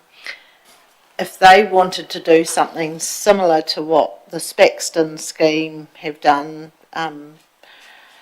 above Methven, would our resource help them with that, or is that something for the irrigation companies to kind of come in, and could they have an open race system so that their ecological or biodiversity is saved, because a lot of them spoke about that. Don't know who can answer that, but I'll have a go. sorry. The reality is the cloth is going to be cut in varying ways across the district. And if there is a group that comes out of the woodwork and says, hey, look, we've got a solution for our area, then absolutely, I would have thought the project team would work alongside that group to facilitate that. I don't think that's inconceivable. Good. In fact, I'll go slightly further. I think it's almost likely. What we're saying here is that council is getting out of stock water, but the provision of stock water by some other means will involve those parties, most connected to that new means, and whether that's a private bore or whether it's a group of people using existing open dishes. You imagine the solutions will be all of those things to different parts of the district. Yep. I think the intention going forward is we need a resource, a project manager. We need a project team, which will have representatives from the irrigation companies, Arawhenua, and that project team will meet, and I would suggest they can report to council quarterly with updates and information, if that's suitable to council. Just an option to consider. And either one or two council reps on that. Could have. It'd be a working group, I presume you'd call it. Could have, yep. And it is reports to council every quarter. Quarter, say, yep. Because there will be milestones to be met and timelines to be met. And, that's correct. Yeah, there can be no slippage. Yep. Councillor Mackle. Yeah. Just going to say what you're going to say. You just said, Neil, we don't need to overcomplicate this, and support Councillor Wilson's idea of having a couple of councillors on that. So it's driven and supported. Councillor Hooper. Thank you. The increase the long-term plan budgets, do the irrigation companies, do you expect them to kick some money into this process as well, or is it because we're exiting that all the costs will fall mainly with us? I would envisage the cost falls mainly with us for this aspect. But obviously, if they're part of a solution, then that'll be a different discussion. Love it. I was just going to ask about, we did a water strategy policy there a few years back. Will that be brought out to be re-examined and go along the path with this? It has been brought out and submitted upon parts of it in the submissions when we had the hearings. Yeah, it's part of it. Yeah. Yeah. To be considered with it. Yeah.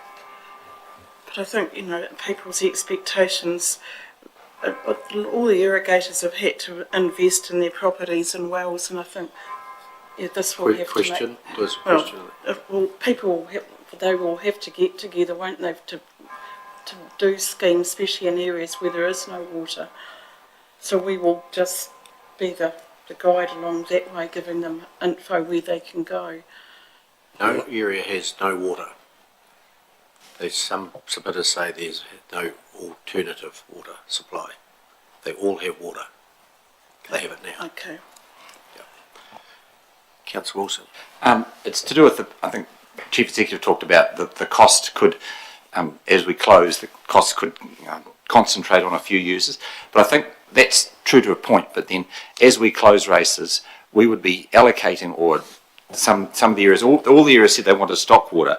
So once we redistribute some stock water to an area, we would expect them to contribute, and that could be an income stream which balances out, you would say, some of the costs. So if I use the example of Ashburn Lyndhurst, when we transferred water to them, there could be a mechanism that we actually get them to contribute, because the water that we take from the RDR, we have to contribute to RDR to fund that water. So there must be income streams that follow that back to the rangatata effectively. That'll be part of the working group, I would think. Yeah. Councillor Cameron, questions? Just a point of clarification, we consulted on 10 to 20% general rates and 80 to 90% targeted rate. Is that that is what we are doing for these additional charges, the same proportion? Correct. Correct, thank you. Councillor Todd. Thank you. During our submission time, we had quite an impatient plea from those involved in the biodiversity and concerned with what happens in that area when certain races are closed. Does Christian and his team, will they work alongside you people once do you know the races you are going to close, that they have an opportunity to get rid of the mudfish and everything else out of the system? Yeah, so I would envisage that any discussion about ecological decision making or advice would certainly start with the in-house resources, and then we've also made provision for getting external advice where necessary. It is actually quite labour intensive getting good ecological information from the field. So yeah, we've based the proposed budget provision on some work that we're getting done for the Pudding Hill closure. Councillor Ellis? Thank you. Sorry, going back to the budget again. Have some assumptions been made from year 4 onwards for rates on those races that are going to be left open? Because I think we agreed that was going to fall into the general rate, the ones that have to be left for ecological reasons or whatever. Has that assumption been made in these figures so that we have that cost in there? Neil or Andy? Yeah, so we've provided details of the 4 to 10, year 4 to 10, and we're proposing that a reduced budget then moves into that area of rural stormwater, and that over that year 4 to 10 period, it progressively reduces to about 600,000 by the year 10.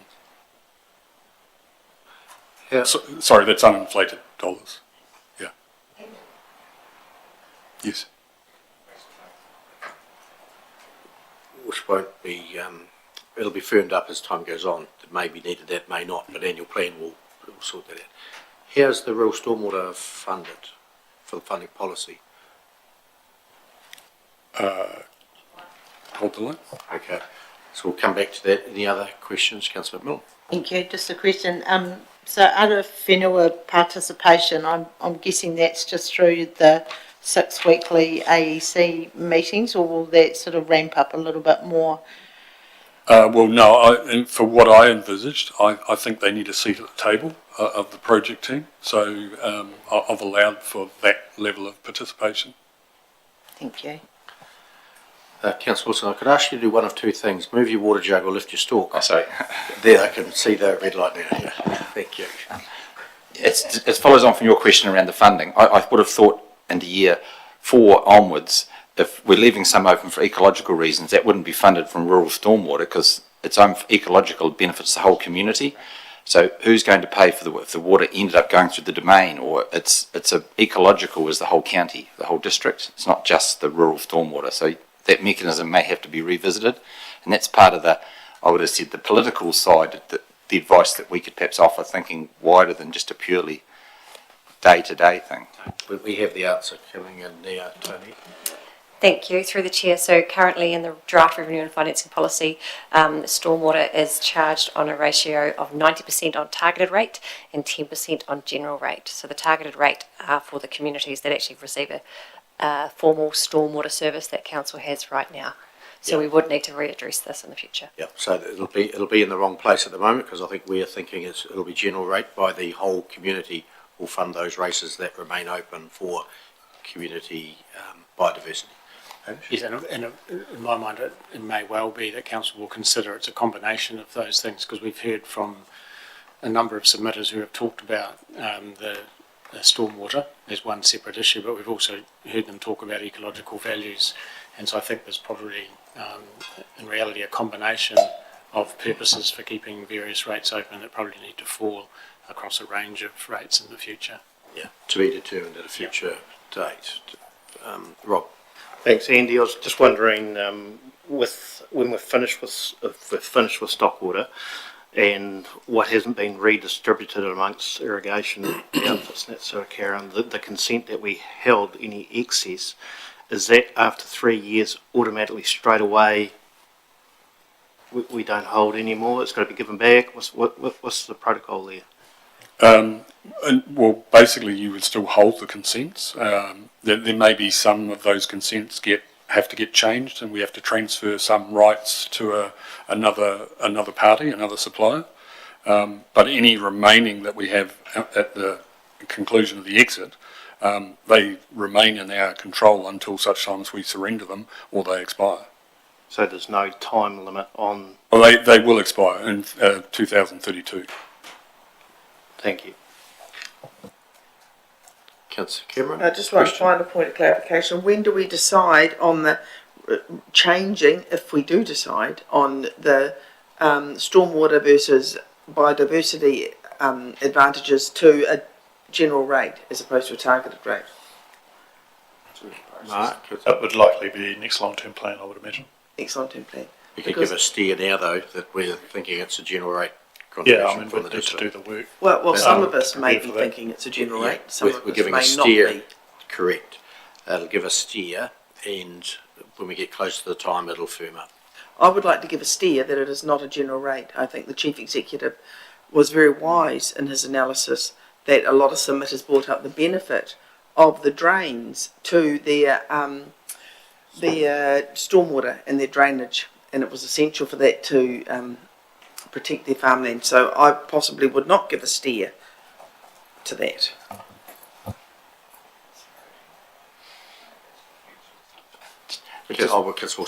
One comment on that. I think this process wants to include the whole community, which is urban and rural, and we don't want to make assumptions at the outset of where the benefits lie. So if we could involve everybody, Arawhanua, they may have views on where the water goes and what happens, which they will have.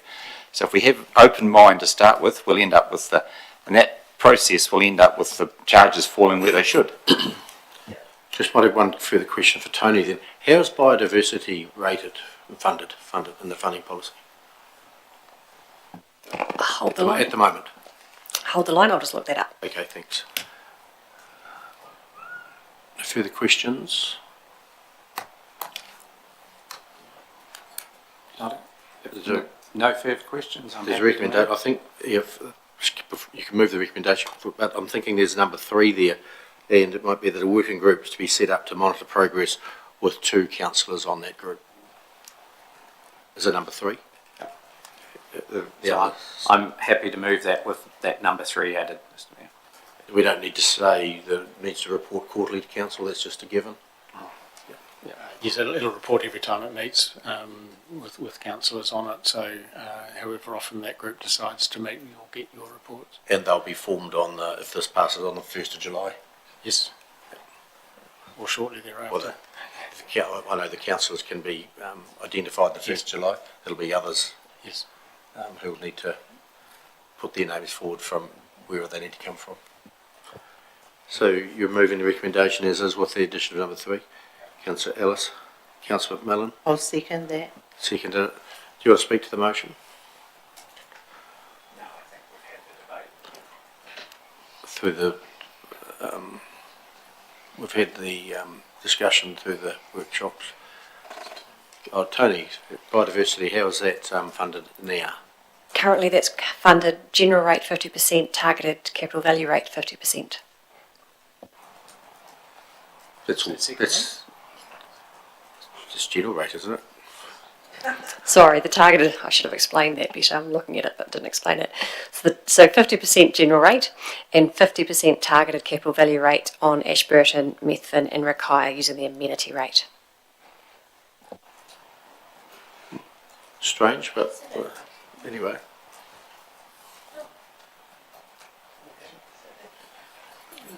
Doesn't that just mean it's split between the general rate and urban amenity rate? Yep, that's a simpler way of putting it, correct? Yeah. So may I ask you a point, could you? Yeah, we're in that. We've got this motion going, but I'll allow you to ask a question on Just that. because that's confusing. Yeah. So does that mean that the urban amenity rate are paying for it through the urban amenity rate on their capital value and through a targeted Speak into your rate? speaker. And through the Carol, general rate? You've got to speak into the speaker. So does that mean Through the chair. through the chair that the urban amenity rate and are paying through it through the capital value, and the general rate they're also paying through it through the capital value? That seems backwards and upside down and inside out. You approved it. I did not approve it. That will need revisiting. Soon, like tomorrow. Tony? Thank you, through the chair. So it sits within the Parks and Open Spaces activity, so it's using that mechanism to fund biodiversity, because that's where it sort of, That's it our- is homed in under the bigger. Yeah, that's how Parks and Open Spaces is funded. Correct. Yeah, thank you. Councillor Wilson? Our biodiversity strategy is very strong, and it leads into this. And we're lucky we've got that updated just recently. And I think Councillor Cameron can take solace that if we get halfway through the stockwater policy, there'll be equal pushback from the stockwater people that they want to reduce their exposure to stockwater for rates, and equal exposure from the biodiversity people, they want to reduce theirs because it's more a biodiversity thing. So I think that conversation will happen as we go along, and the right outcome will happen at the end. It may be that we have to bring it forward before the next long-term plan, but that will develop over time. On the motion that's in front of us, I'd just like to say that this has been an extensive process. It's been very good discussion with the community. We've heard from both sides. We've got the extremes from one to the other. Yes, closed those races yesterday, and others who know we need that race, we have no alternative water. So we've heard from both sides of the equation, and making a decision here is not easy, taking into account, but we must look after those ones who believe that they have no alternative water, and sometimes they use the words no alternative water or no cost-effective alternative water. So this working group will have to work through that with them to have a cost-effective alternative water source. Whether and where and when that will come from, we don't know yet, but it will have to be worked out to see that the stock water is supplied by others and perhaps by other means as well. So I'm speaking in favour of the motion. Councillor McMillan. Thank you. I support this motion as well, and having a project team in place and a goal of 3 years, I think is a good thing, and reporting back to council, I think, will mean that we can just keep an eye on things and see where we're going. Further speakers for or against? Councillor Brown. I'm in favour. Yeah, and certainly even voted by the first day. Yeah. Councillor Cameron. I support the motion. I think we've discussed it for all the time I've been on council, and I think on the balance of things, as you say, if we support people to find an alternative source of affordable water that they can use, I think that's the reasonable thing to do. Thank you. Councillor Ellis for a right to reply. Not required. I'll put the motion. All in favour, please say aye. Against, carried. Thank you. Thank you, Andy. Neil. Next item is key decision number 5. Should we extend the EA Network Stadium?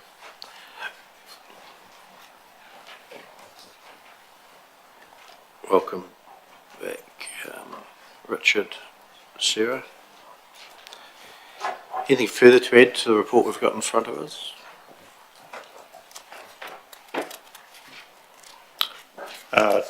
I guess just to say that this one has landed on the preferred option that went out to consultation in terms of your current indication. So the third option is do nothing. For the stadium? Oh, hang on. No, Carry the on. preferred option was the 3-court stadium. Here's option 2, says do nothing.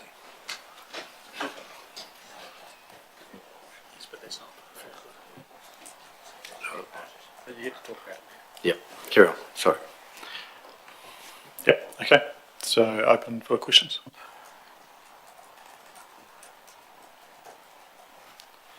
Councillor Wilson. Obviously the feedback was very positive on the 3-court option. Could you see the link between the 3-court option? You know, because I sort of felt the consultation that there was 3-court option and the money was too. You know, do you think everybody was against the 3-court option, was against the money, or against the 3-court option? I think through the chair that a large sum of money in these current times is a challenge, and if it was that we could do 4 courts for that price of the value of the 3 courts, I think everyone would say more courts. Like there is the rationale of accepting a lower number of courts isn't strong, except for the money of it. So I believe in terms of future-proofing the facility further, that the court use has shown an increase, capacity, and also from a sporting level, but also from the tournaments that we can get. So I believe everyone involved in indoor sports would say the more courts the better, but finance is clearly going to be the factor that determines how many more courts we can achieve. So putting the budget in for the 23 million sort of place marks that sum, and then through officer work and looking at design options and build options, I guess we will see if we can do any better in terms of the 3 courts, in terms of a larger number if possible, or if not, it's the 3 courts. And alternatively, I guess there's the option of council keeping with the 3 court number and saying that the money's less spent.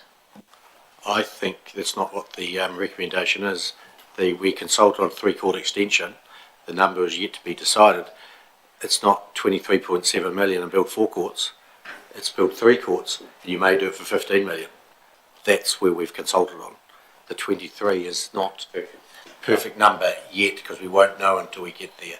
No, I think that's right. I think what I heard Sarah say is that the support is for the courts, and if you could build 4 for 23, then the support would have been for 4, and the concern is the 23 million, and so the concern's about the money, the support is for the courts. Yeah. Yeah. Yeah. Which will, when we get closer to year 5, it'll firm up. Correct. As to what the cost will be. Yeah. Yeah. And there'll obviously be another consultation on it as well, to the next long-term plan, if 3 court stays, or, yeah. Councillor Ellis, questions? Thank you. Was any consideration given to the design of this when building the ability to put solar panels on the roof? With energy being one of the highest costs of that complex, if we could reduce the cost of that along with building this, may have some, well, it would have some extra benefits, as well as building the extra court space. Through the chair, as part of the EA master plan, you may recall that we did allocate space for the PV solar panels being on the ground.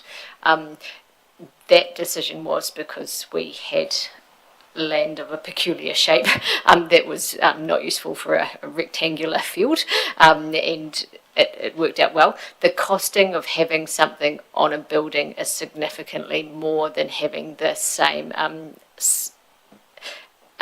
construction of those solar panels on the ground.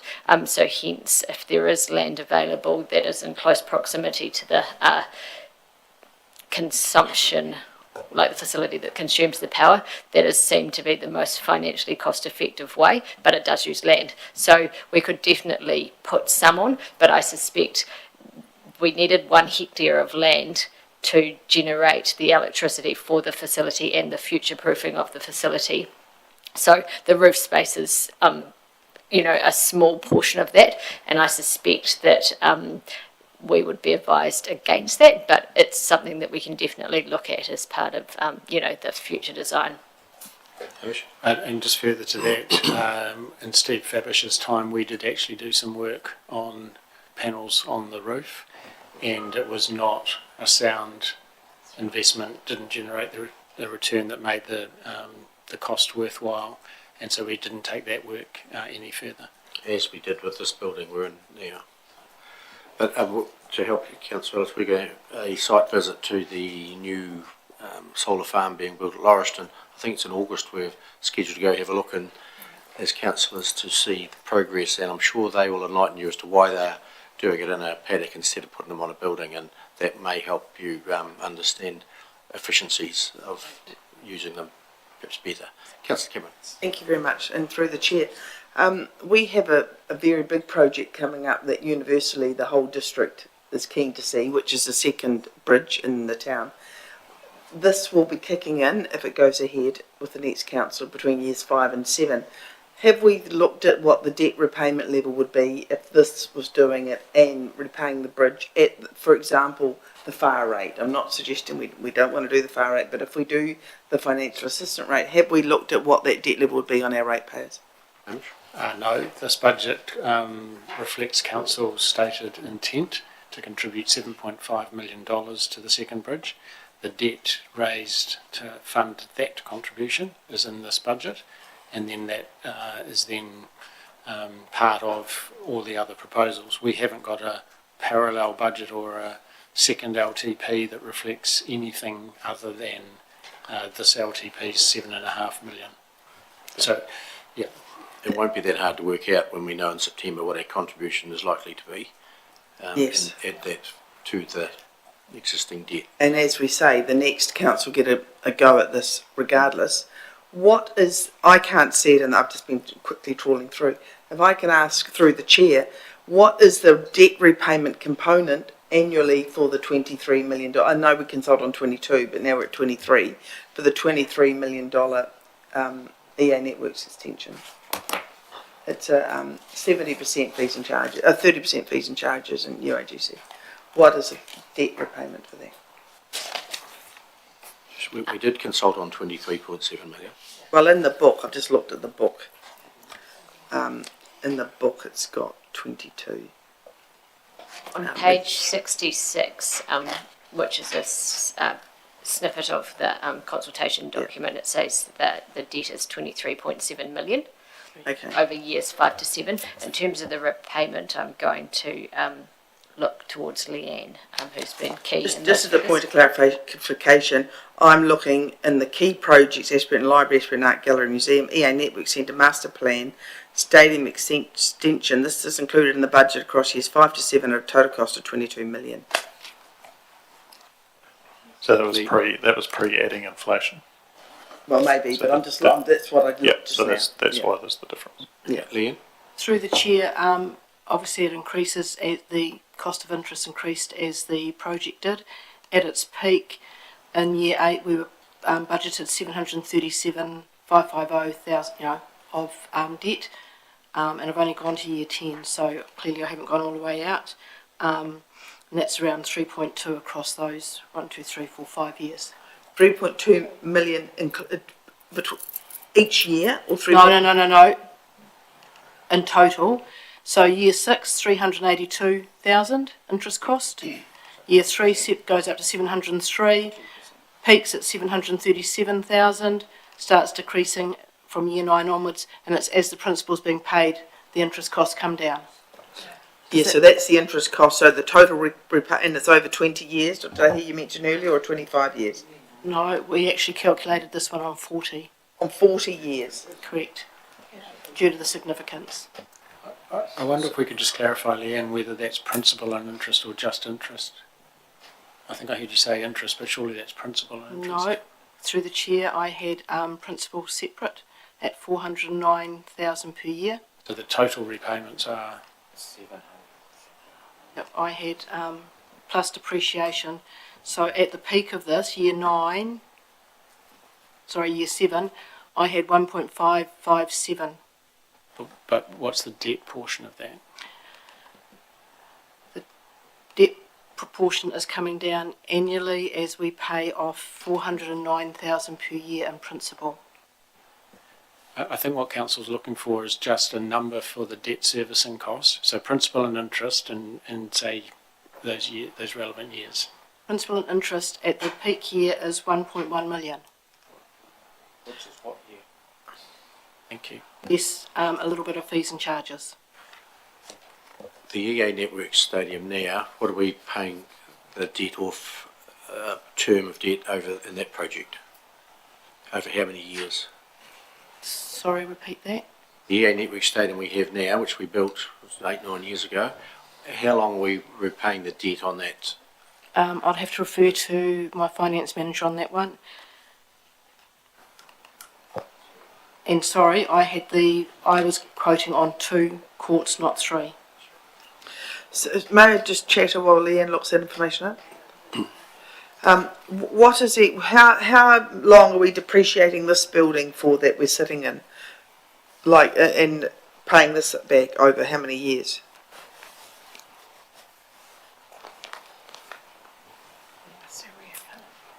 Leanne, did you get that question? No, I'm sorry. Sorry, I didn't mean to be, I don't want to bear it. I thought something else might be. Repeat the question. How long? Hang on, just, you may have an answer, sorry Leanne. How long for this building? No, the old EA networks? Erin is just looking that up. We suspect Okay. it was 40, but we're just going to confirm that because neither of us were here when that was all set up. 30. 30. Te Whare Whakaturi's 30 years. Now, this building, Te Whare Whakaturi? This building hasn't been capitalised yet, but I would have thought we would depreciate over 50 years, if not more. Most buildings of this size don't depreciate. Our loan will be 30 years, I would have thought. Can we as council make that decision? Absolutely. Yeah, because we're just getting loans at 10 years, 20 years, That's 30, right, that's my point. 40. There's no- Because we're not getting a consistent, it seems to be, someone thinks it's a good idea and then it goes. So I think we need to know how long or quickly we're paying these projects off, over what period of time. Would be helpful. Happy to take that Great. because we've learnt that from the roading that what we assumed at one stage turned out we needed a lot shorter. So where we've got specific projects, noting that again we don't pay a lot of our debt as a mortgage against a particular asset.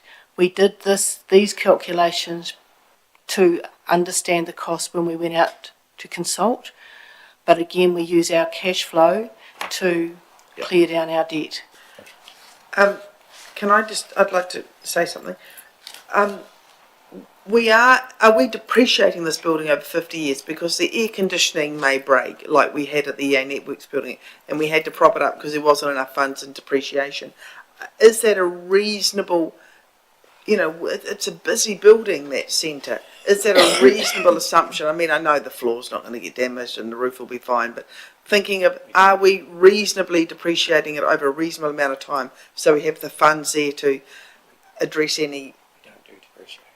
Through the chair, if I may. Yep. We're doing a combination of things. When I did the calculations for the extensions, I calculated full depreciation. In the existing EA sports building, it had already been capitalised as one, but as we replace our plant, we are capitalising that as a standalone, and we'll be doing the same in this building. I'm working through with Sean to split out the cost of this building versus all the different plant versus office furniture, etc. And we'll be using our accounting standards to assess that. Yeah, because everything depreciates at different rates, depending on what it is. Mr. Mayor, just to clarify, there's a very different concept, depreciation versus the debt. And so council absolutely within the general accepted accounting standards can make decisions around depreciation. We don't raise debt against any one particular project or one particular facility. So we don't have debt for X number of years against this building. What we do is we raise debt for our funding needs across the business, and that debt reflects decisions around term of that tranche of money based on market advice, and you've met Miles from Bancorp a number of times. So debt is a very different concept and conversation than depreciation. The debt is not attached to any one facility, and we don't have tranches of debt for X amount of years against any one particular facility. Depreciation is, however, different. Leah? I use it simply to work the calculations out to do the consultation and got that audited by, obviously, Audit New Zealand. So I had calculated a principal repayment of 40 years of that 23.6 million, and I'd calculated our interest costs around that 4.3, which is what we'd been using, and that was for the 3 court one was over $1 million per year. Of interest. Of interest. Yeah. Has Erin got the figure on the networks yet, how long we're paying the debt off on that building? 40 years. 40 years. 40 years. 40 years, so that's consistent with this then, which is good. Well, it's consistent, I don't know if it's good or not, but it's consistent, yeah. Any further questions? Richard. Probably it's a wee bit further on from the debt thing. Our ability to borrow is the important thing, not what your debt level is, your ability to borrow and your ability to pay it back. So I'm interested to understand that on our predictions from what we put out to the public, we peaked at $182 million in year 6. How close to our limit is that? And how much potential, because we know what our maximum borrowing is allowed to be, how close to that limit are we at our maximum debt level, which appears to be just about the time we're looking to build this? Through the chair, we have a comfortable way to go, and even when I did an assessment working on a percentage of the bridge being added in, just for my own confidence, we do not at any stage get close to our headroom, and I worked that out across 10 years because it's a fluctuating amount based on income, obviously. We must have forecasted that, because it's great to, your comfort and my comfort levels are quite different perhaps. I know some people have no debt, which would be a great place to be, so their comfort levels are a lot different. So it'd just be great to, what I'm trying to get to is that there must be a point in time that if the council had to raise a certain amount of money, and the bridge is an easy one to look at, or if it was sewerage or water, that would be the comfort that previous councils that have sat here have always had that in their back pocket if we had an earthquake and we had to raise money. Those are the sort of scenarios we need to be thinking of going forward. So I'd love to know what the actual number is so that we can... And we understand that need for that information, and that's the information that we will have for you next Wednesday. As a general rule, council's policy position is X percentage of total revenue, so 250% of total revenue. That's the debt ceiling.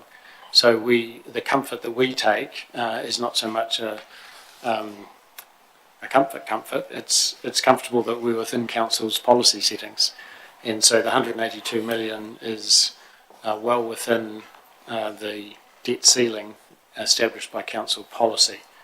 Whether councils are comfortable with that level of debt and affordability is issues clearly for council resolution, but our comfort rests within being within policy. And that figure comes from LGF.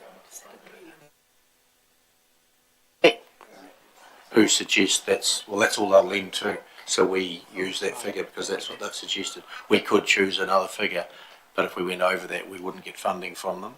But we could go lower if we wished. But it would dictate the interest rates across all our borrowing if we amended it and went beyond the LGFA covenant. Correct. And through the supporting documentation, and I think... They're gone. We showed that through graphs and our benchmarks, and we report on that every year through our annual report. One thing is you could borrow up to 100 and whatever, 200 and whatever million. There's the other side of the equation, is can we afford to pay the interest? Yeah, that's another. That's their question. Well, there's two sides to the equation, obviously. So.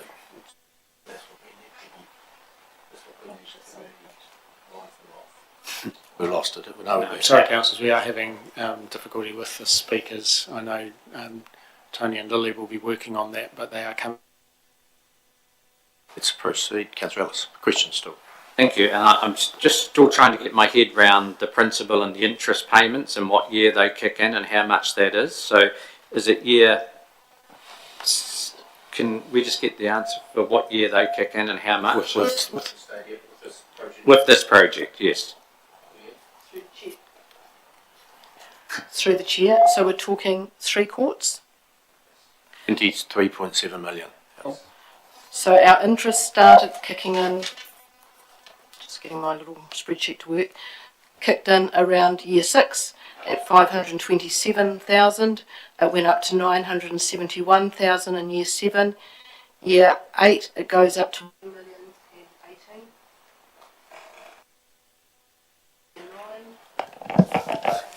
Okay, sorry.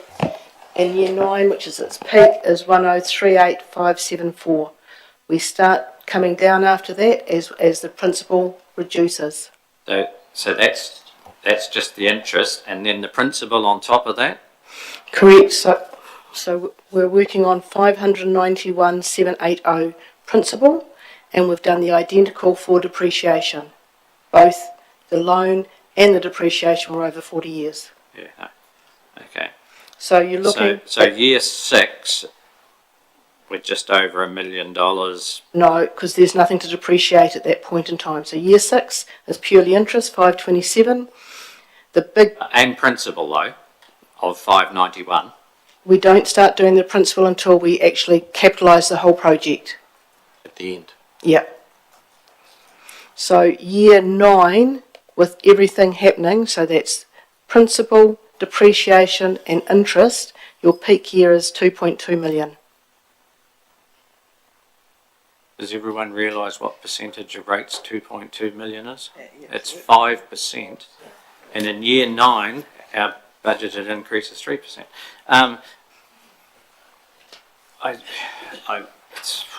And then we go to our revenue and financing policy, which says this stadium has to achieve X amount of fees and charges.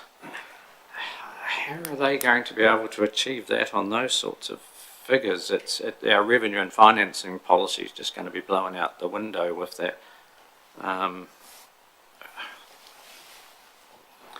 Yeah, so slightly not some questions in there, a little bit of debate. But Caroline, question, and then we move into debate, I think. And then on top, this is on top of current debt. Yes. And then on top, we may, I would suggest, need some flexibility in the bridge dollars. So my question is, probably not, my question is, I'm going to bridge.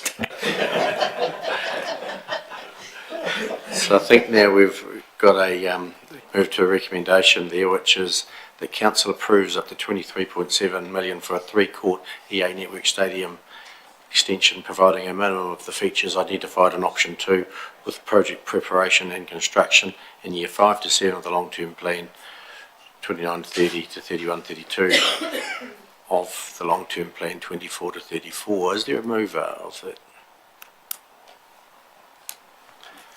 The motion is going to lapse for lack of a mover. Councillor Todd. I'll move it, Mr. Chairman. Is there a seconder? I'll second. Councillor McMillan. Open for debate. Councillor Todd, do you have speak to the motion? Thank you, Mr. Chairman. I think, and I'm just going to repeat what I said last time, really, the whole point of putting it into the 10-year plan is to plan for the future. The town is growing, the demand for space is growing. As we had pointed out, at peak times the court space is 96% full. So we are talking year 5 to 7 for this project. There were some concerns about the costs on rates, but hopefully time will take care of that. So yeah, the economic benefits to the district also, with accommodation, hospitality, retail, as the basketball people pointed out, the benefits to the district at the last young person's basketball tournament, I can't remember what it was now, was huge. So I believe that if you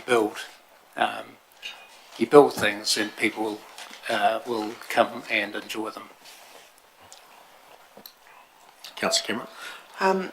I have concerns about our ability to repay the debt. When I look at the top line at year 9 at 3.84, and Russell's back at the envelope analysis said the debt, the repayment alone is 5% of our rates revenue. The rest of our income is fees and charges, which is what we spend getting that revenue. So it's 5% alone. So it doesn't marry to me, and I wonder if this should be put on the table until we discuss it next week. When we discussed the hydroslide, which I think I can remind people was $3.4 million, and it generates a fee, people felt it was too expensive to spend that money. on a water-based activity in the town, but this is 23 point whatever million dollars, and we're putting it in the long-term plan.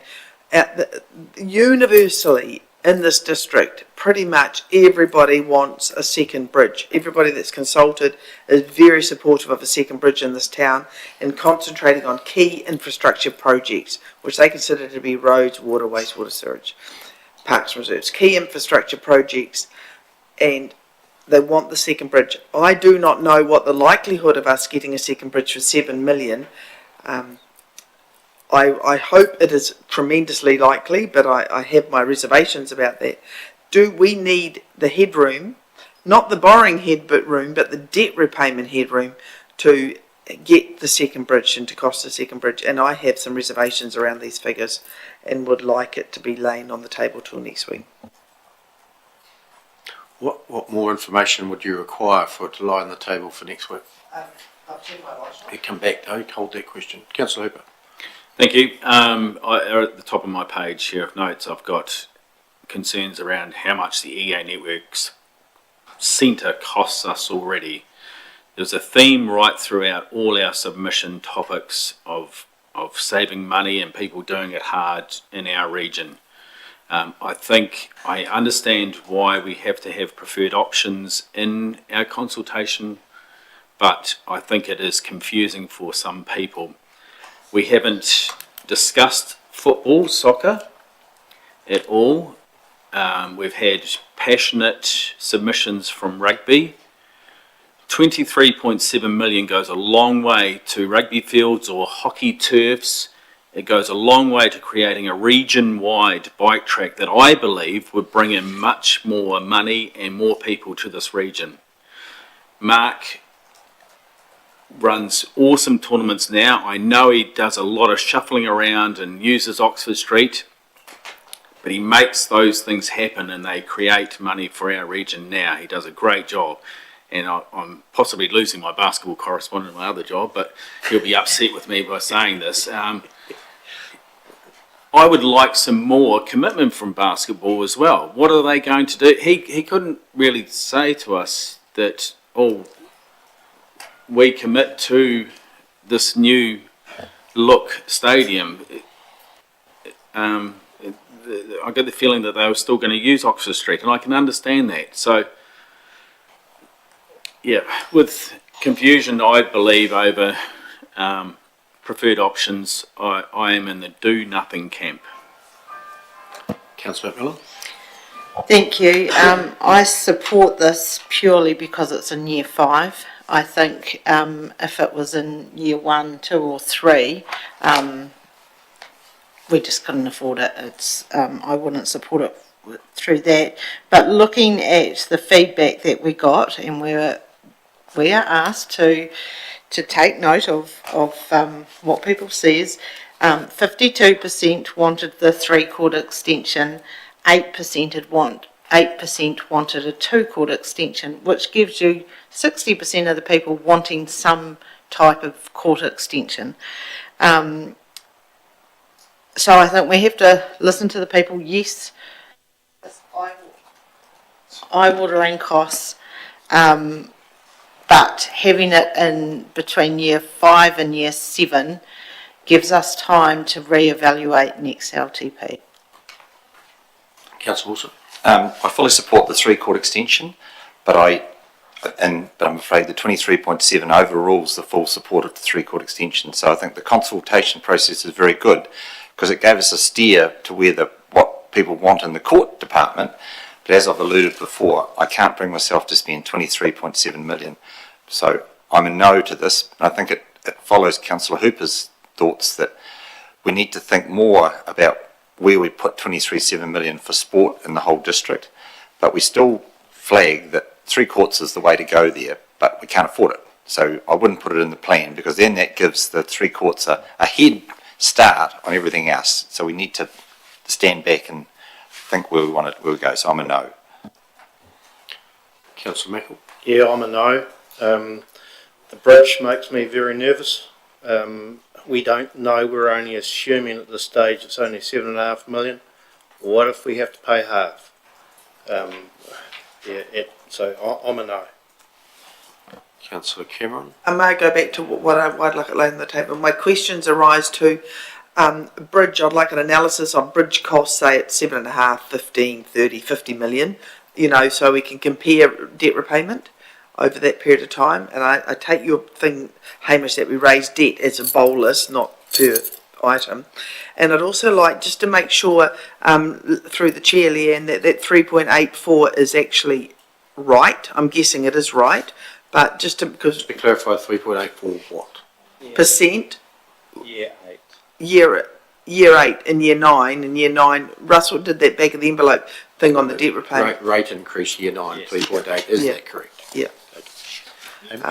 Just remembering about rate increases, that they are based on the previous year. So Yes, in good the point. future years, you're not comparing it with what rates were this year. That would be a cumulative increase of substantially more, but based on the previous year's rates, that number will be right. You can see, for example, across years 1, 2 and 3, in the draft LTP, there's a 30% increase in rates from this year, but it's 11, and 10, so the 3.8 will be right. I am in support of the project. As Liz mentioned, it gets another look at in the long-term plan. But I would like some reassurance around the bridge and the costings, and can we afford it? That's what I would like, the debt repayment at various levels. That's why I asked for it to be brought up next week. Mr Mayor, we will have no more information of value to you next week in relation to the bridge. If you're concerned about the potential impact of a bridge that's not in this LTP, if you've heard that 23.7 million has a $2.2 million repayment impact, you could double that and assume that's what the, you know, with your line of thinking around the bridge, you know, it's back of an envelope sort of stuff. You know the magnitude that the bridge might be.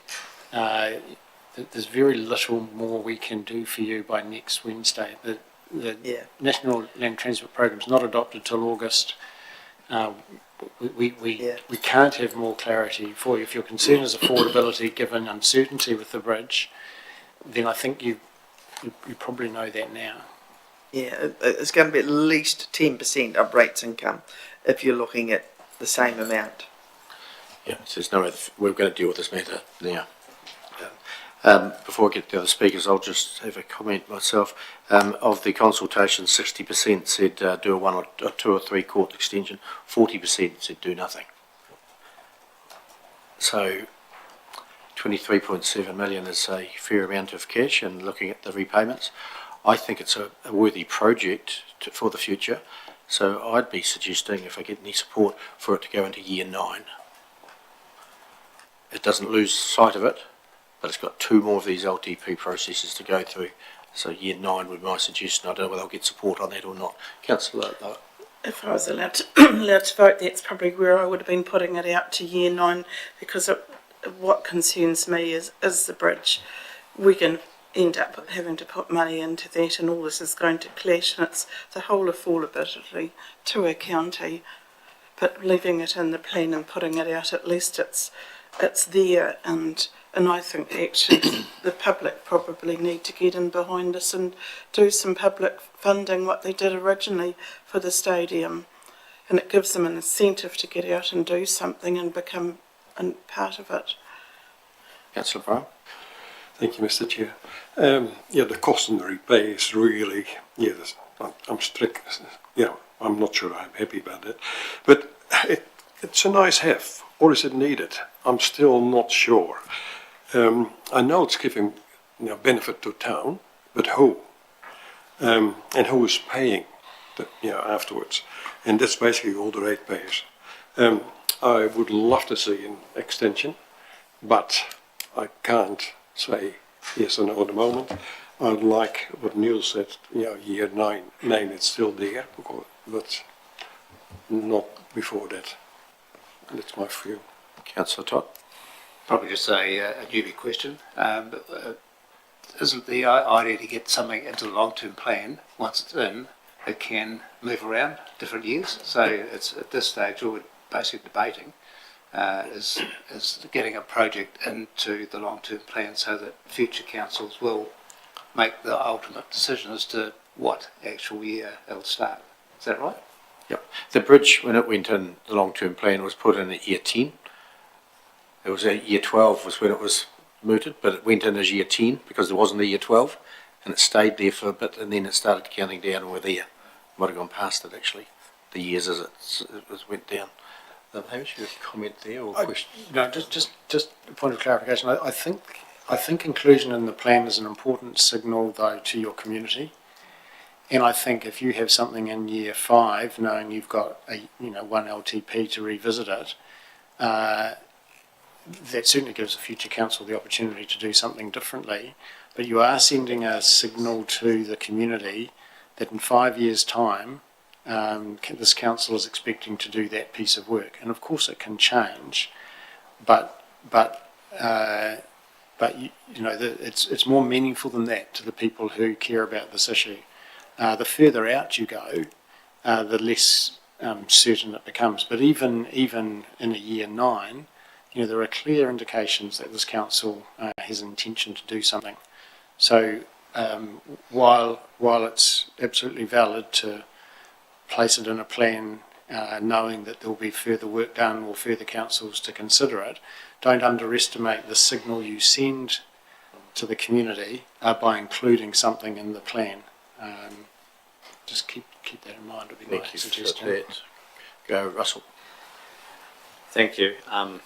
Hamish sort of backed up what I was thinking. If you show intent and then change that intent, it almost feels a bit dishonest, if you like. If you're putting it in there now just because it looks good, with thinking and hoping maybe in the back of your mind someone else changes it and it doesn't have to be you, it just doesn't quite feel right. I spoke in opposition to this the other day during deliberations. I still just justifying that sum of money I really struggle with.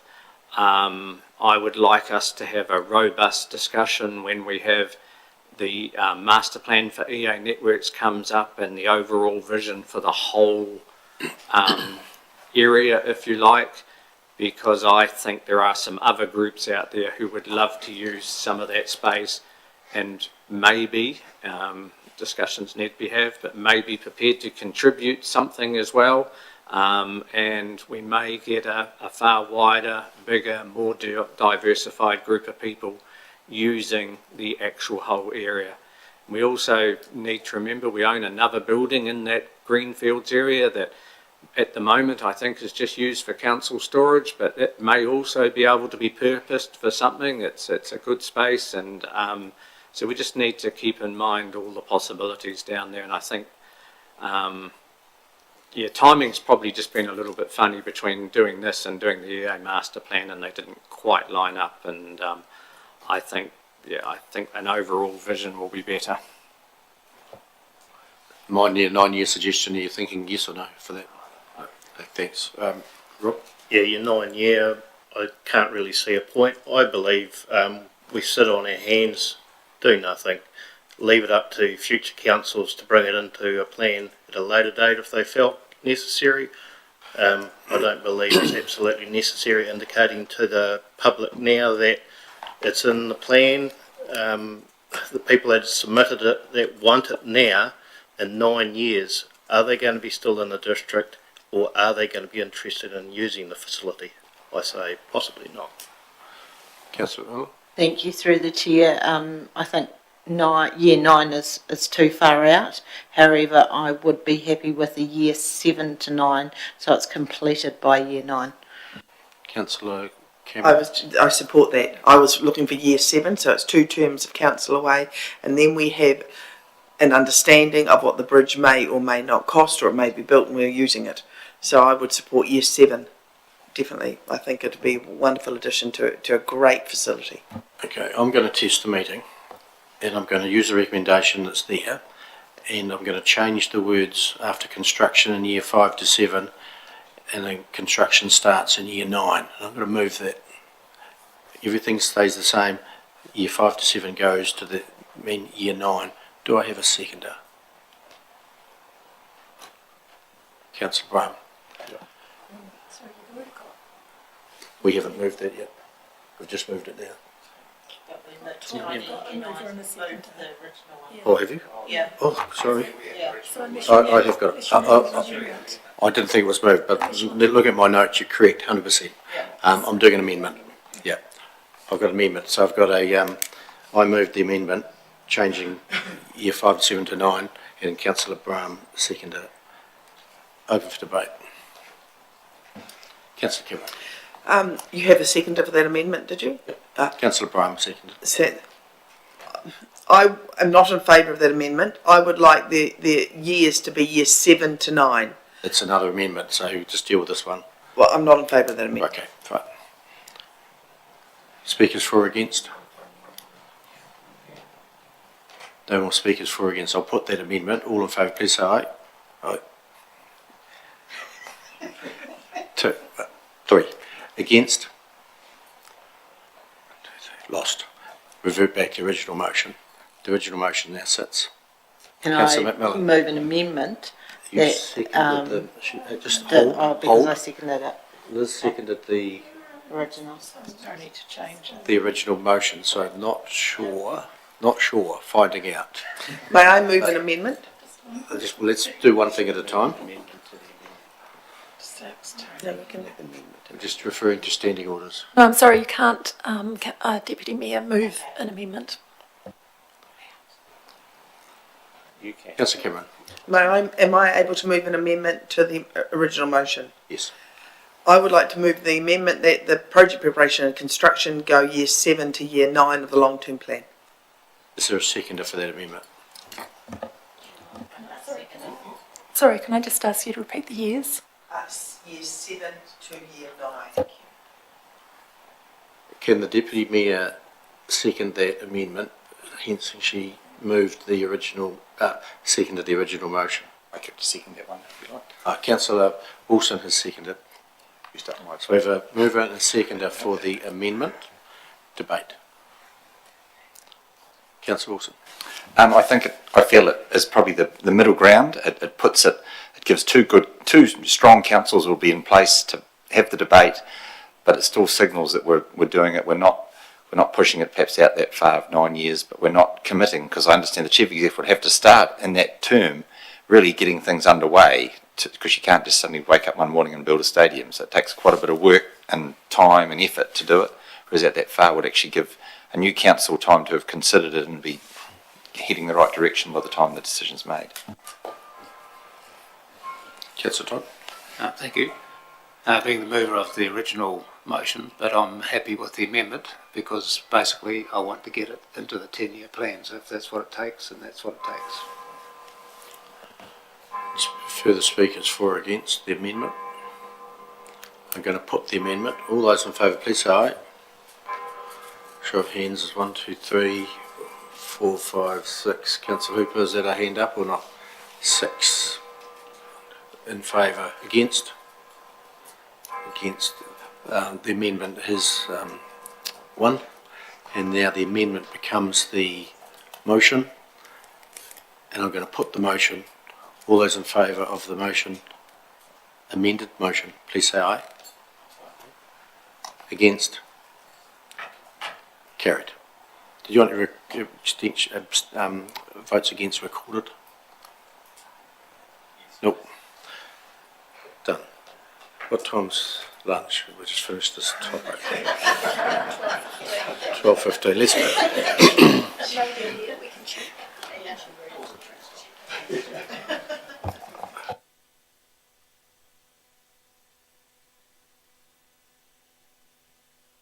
We'll break have a lunch break now. Thank you.